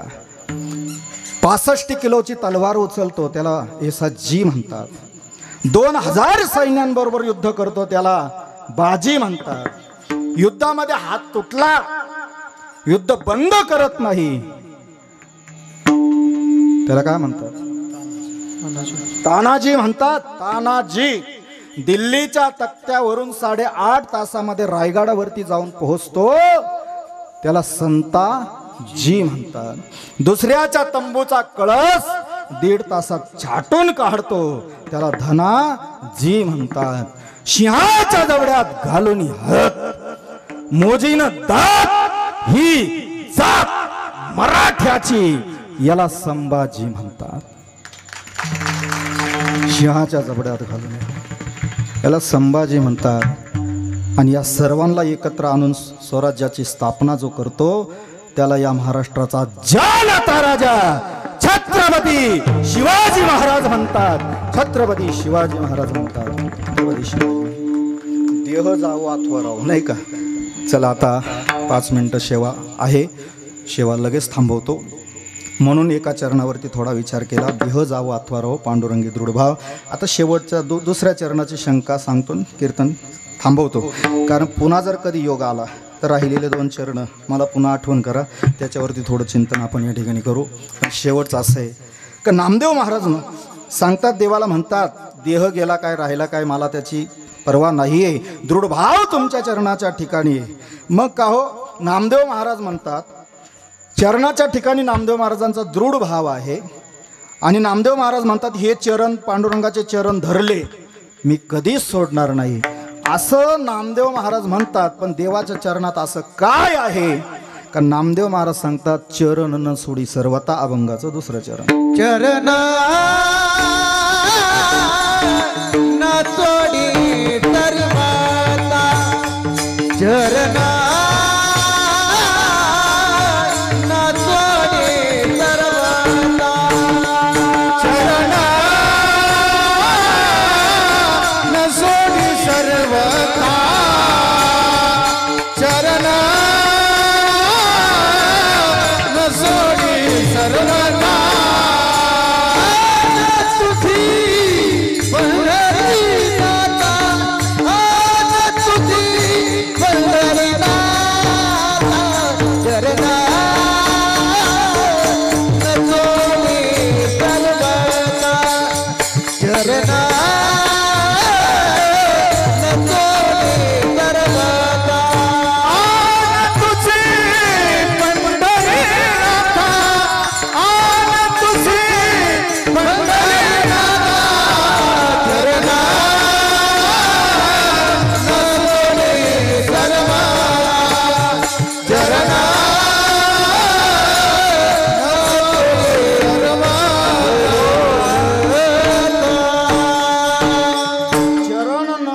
सर्वता आन तुझी पंढरी. आन म्हणजे शपथ, देवाची शपथ घेऊन सांगतात धरलेले चरण मी सोडणार नाही.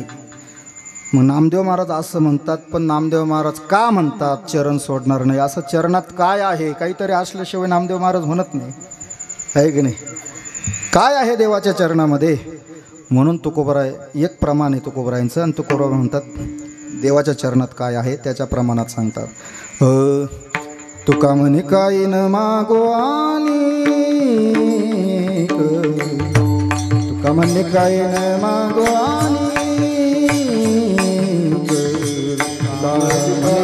काही न मागो आणि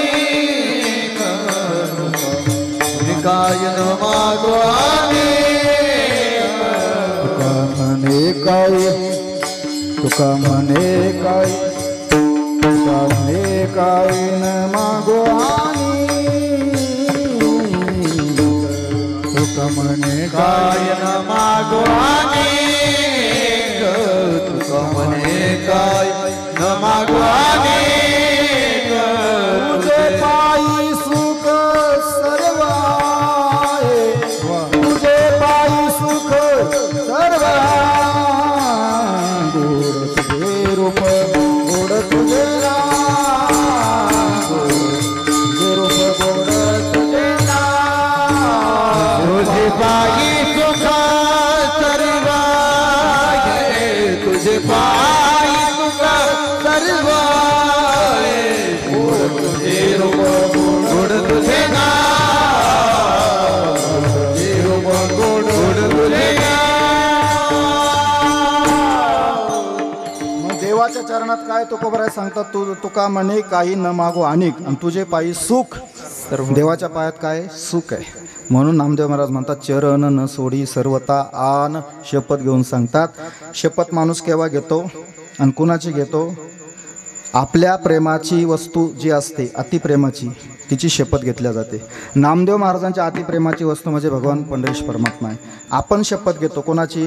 माझ्या बायकोची शपथ घेऊन सांगतो खोटं बोलणार नाही असं म्हणतो कोणी?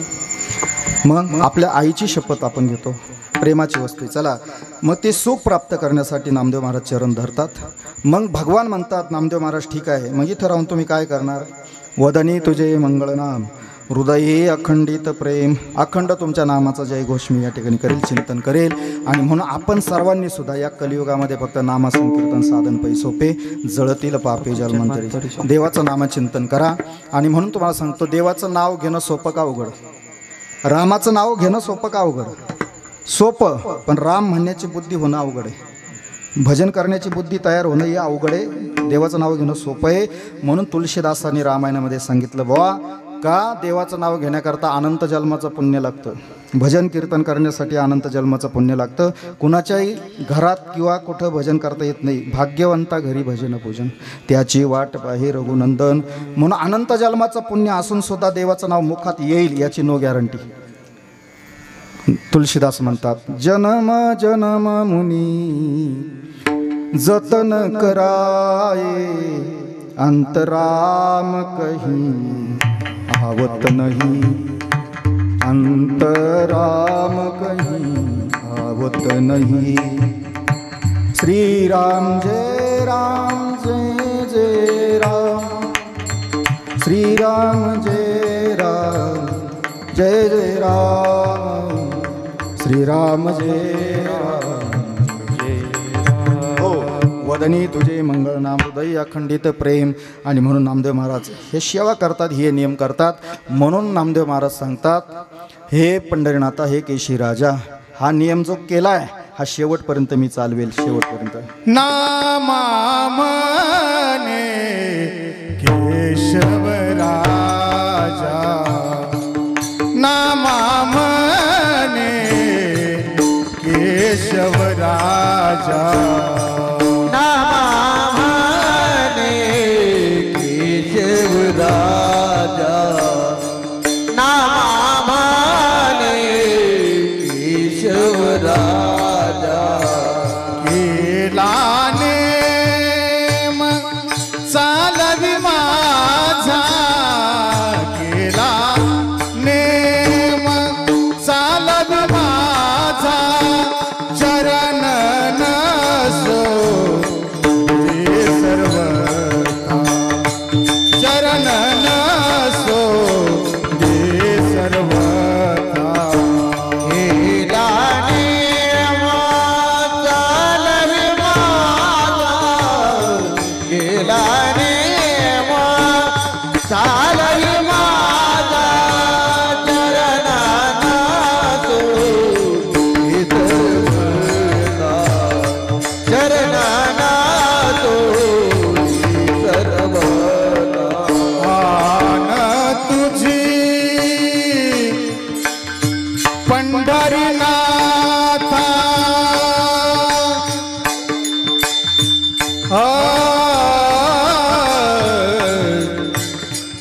आन तुझी पंढरीनाथा,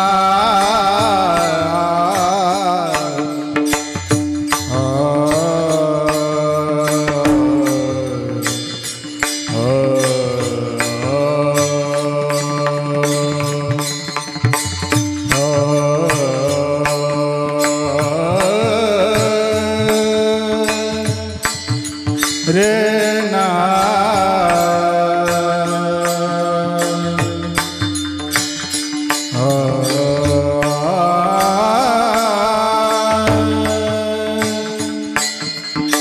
मिले सुर मेरा तुम्हारा, हो मिले सुर मेरा तुम्हारा, तो सुर बने हमारा.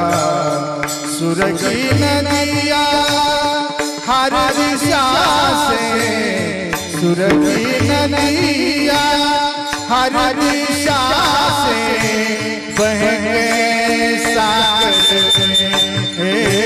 मिले बादलों का रूप लेकर, बरसे हल्के हल्के. मिले सुर मेरा तुम्हारा, हो मिले सुर मेरा तुम्हारा, वो सुर बने हमारा. आन तुझी पंढरीनाथा, Hare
चरण न सोडी सर्वता आन तुझे पंढरीनाथा वदनी तुझे मंगळनाम हृदय अखंडित प्रेम चरण न सोडी सर्वता आन तुझी पंढरीनाथा यथमती यथावकाश दिलेल्या वेळेमध्ये या अभंगावरती चिंतन करण्याचा प्रयत्न केला. हे चिंतन असंच असेल मी सांगत नाही, माझ्या भगवंतानं जशी बुद्धी दिली तसं चिंतन करण्याचा प्रयत्न केला. जे चांगलं असेल ते वारकरी शिक्षण संस्था आळंदी देवाची सद्गुरू जोग महाराजांचा प्रसाद आहे, तो आपण सर्वांनी घ्या. त्याचं मनन मंथन आपल्या जीवनामध्ये करावं. चुकीचं बोललं असेल, माझ्या वाणीचा दोष करविली तैशी केली कटकट वाकुडे का नीट देवजाणी. आज आपण सर्वजण कशा निमित्तानं जमलो आहोत सर्वांना ज्ञात आहे, सर्वांना माहीत आहे की आपल्या विंगारे गावातील खऱ्या अर्थानं वैकुंठवासी हरिभक्तीपरायण आजपर्यंत 3 वर्ष ज्यांना परिपूर्ण झाले या मृत्यूलोकातून जाऊन या परिवाराला सोडून, असे वैकुंठवासी भीमरावदादा लक्ष्मण काळे यांच्या तृतीय पुण्यस्मरणाच्या निमित्तानं त्यांच्या परिवारानं खऱ्या अर्थानं हा उत्सव, ही सेवा या ठिकाणी आयोजित केली आणि खऱ्या अर्थानं निर्विघ्न ही सेवा या ठिकाणी पूर्णत्वाला गेली. ही परमेश्वराची आपल्यावरती कृपा आहे आणि म्हणून त्यांच्या परिवारामध्ये त्यांच्या पत्नी उषाताई भीमराव काळे, नितेश भीमराव काळे, सौरभ भीमराव काळे, रखमाजी लक्ष्मण काळे, अर्जुन लक्ष्मण काळे, गैनीनाथ शिवाजी काळे आणि नवनाथ कचरो काळे, समस्त काळे परिवार आणि समस्त गावकरी मंडळ भिंगारेगाव आपण खऱ्या अर्थाने या कार्यक्रमाकरता सगळेच उपस्थित आहात. या कार्यक्रमाचे साक्षीदार आपण सर्व या ठिकाणी आहात. पुन्हा एकदा वारकरी संप्रदायाच्या वतीनं या काळे परिवाराचा आणि संपूर्ण ग्रामस्थांचं या ठिकाणी मी अभिनंदन करतो, आभार मानतो. आजच्या कीर्तनासाठी मृदंगाची सुंदर साथ ज्यांनी खऱ्या अर्थानं केली, भजन मूर्ती, मृदंग सेवक, आपल्याच गावचं भूषण, आपल्या गावचे भूमिपुत्र हरिभक्तीपरायण लक्ष्मण महाराज गाडे नाही का, महाराजांचं अभिनंदन करतो, आभार मानतो. आपल्या सर्वांच्या वतीनं सुंदर गायनाची साथ, अतिशय कोकिळेसारखाही आवाज नाही का, कोकिळ्याला लाजवेल असा ज्यांचा आवाज आहे, भजन मूर्ती आपल्या येवला तालुक्याचं वैभव हरिभक्तीपरायण आमचे सोपान काका पवार सावरगावकर नाही का. महाराज तुमचे भाऊ कीर्तनकार आहे कोणी? तुकाराम महाराज पवार. हां, महाराजांना मी ओळखतो, पण महाराजांची पहिली भेट झाली, पण आवाज म्हणजे गोकुळ महाराज तुमचा एकच आवाज आहे नाही का. सुंदर महाराजांचं त्यांचं ऋण व्यक्त करतो. आणि खऱ्या अर्थानं अनेक वर्षापासून आम्ही एका गावाला राहायचो, ते नाशिकमध्ये बेलदगावन नाही का, आणि खऱ्या अर्थानं इंदोरीकर महाराजांना काही वर्ष ज्यांनी साथ केली आणि ज्यांचा आवाज अजूनही टिकून आहे, अशा शेजारी आपल्या पंचक्रोशीचं भूषण, तालुक्याचं भूषण, खऱ्या अर्थानं भजन मूर्ती गोकुळजी महाराज होंडे नाही का, महाराजांचं अभिनंदन करतो. उपस्थित सर्व गावातील टाळकरी, पंचक्रोशीतील टाळकरी या ठिकाणी खऱ्या अर्थानं आमचे ऋषिकेश दादा संभेराव नाही का, मानुरी गाव या ठिकाणी आले, मला इथं घेऊन आले, मला गाव माहिती नव्हतं, त्यांचाही ऋणनिर्देश करतो. हा विनेकरी आहे, सर्वच मंडळी या ठिकाणी एकाहूनही एक बळी आहे नाही का. आणि म्हणून साऊंड सिस्टीम गणेश दादा वज्रेश्वरी साऊंड सिस्टीम आपलं या गावातले का, नेवर गाव हा नाही का, नेवर गावातली. आणि मला असं वाटतं या परिसरात जर कीर्तन असलं तर मी पहिली साऊंड सिस्टीम तुमचीच लावणार इथून पुढे नाही का. अतिशय गोड महाराज, सुंदर नियोजन आहे, सर्वांचा आभार मानतो. या ठिकाणी खऱ्या अर्थानं माझ्याबरोबर पाठीमागं मानोरी गावात ज्यांच्याकडे कीर्तन केलं असे हरिभक्तीपरायण आमचे विलास अण्णा पानसरे या ठिकाणी उपस्थित आहे, आमचे बाजीराव नाना माळोदे या ठिकाणी उपस्थित आहे. आणि खऱ्या अर्थानं ज्यांनी मला हे निमंत्रण दिलं, ही सेवा मला ज्यांनी दिली, ते माझे चुलते, माझे काका हरिभक्तीपरायण आमचे बबनराव श्रीपतराव मुरकुटे, माजी सरपंच आमच्या माळसाकोरे गावचे. माझ्या चुलत्यांनी मला सेवा या ठिकाणी दिली. लेकराचं काहीतरी ऐकलं पाहिजे नाही का. मला तरी असं वाटतं त्यांच्यासमोर मी पहिलं कीर्तन करतोय बरं का. कीर्तनकार होऊन बरीच वर्ष झाली, पण आज मी तात्यांच्या समोर पहिलं कीर्तन करतो. आता तात्या माझ्या गावात निश्चित मला सेवा देणार, आणि अजूनही माझ्या गावात माझं कीर्तन झालं नाही, मी तुम्हाला प्रामाणिकपणानं सांगतो. कारण गावाला काय होतं तेच कळत नाही. ते छोटे माऊलींची एक क्लिप आली होती महाराज, गावातल्या कीर्तनकारांना गावापासून दूर राहिलं पाहिजे असं म्हणतात, पण मला असं नाही वाटत. ज्याला गावात मान त्याला देशात जगात मान असतो महाराज नाही का. तात्या आता काय करायचं ते करतील. आणि दुसरे म्हणजे माझे बंधू उत्तम भाऊ मुरकुटे नाही का, त्यांची कन्या सुंदर कीर्तनकार आहे नाही का, वैष्णवीताई मुरकुटे, तेही या ठिकाणी उपस्थित आहे. सर्व पुरुष मंडळी, शूटिंग सुंदर चालू आहे. काही चॅनल आहे का आपला, कोणता, वारकरी, हां वारकरी संप्रदाय का, वारकरी सिद्धांत नाही का, यूट्यूब चॅनल. सुंदर शूटिंग त्यांनी केली. फक्त जे काही वेगळं बोललं असेल ते काढून टाका, आणि जे चांगलं असेल ते ठेवा आहे की नाही. नाही तर रमी नावावरून काय झालं सगळ्यांना माहिती आहे. रमी लय अवघड आहे महाराज नाही का. म्हणून असं तुमचंही आभार मानतो. सर्वांनी महाप्रसाद घेतल्याशिवाय जाऊ नये. सर्वांचं पुन्हा एकदा आभार मानून शेवेला विराम. विठ्ठल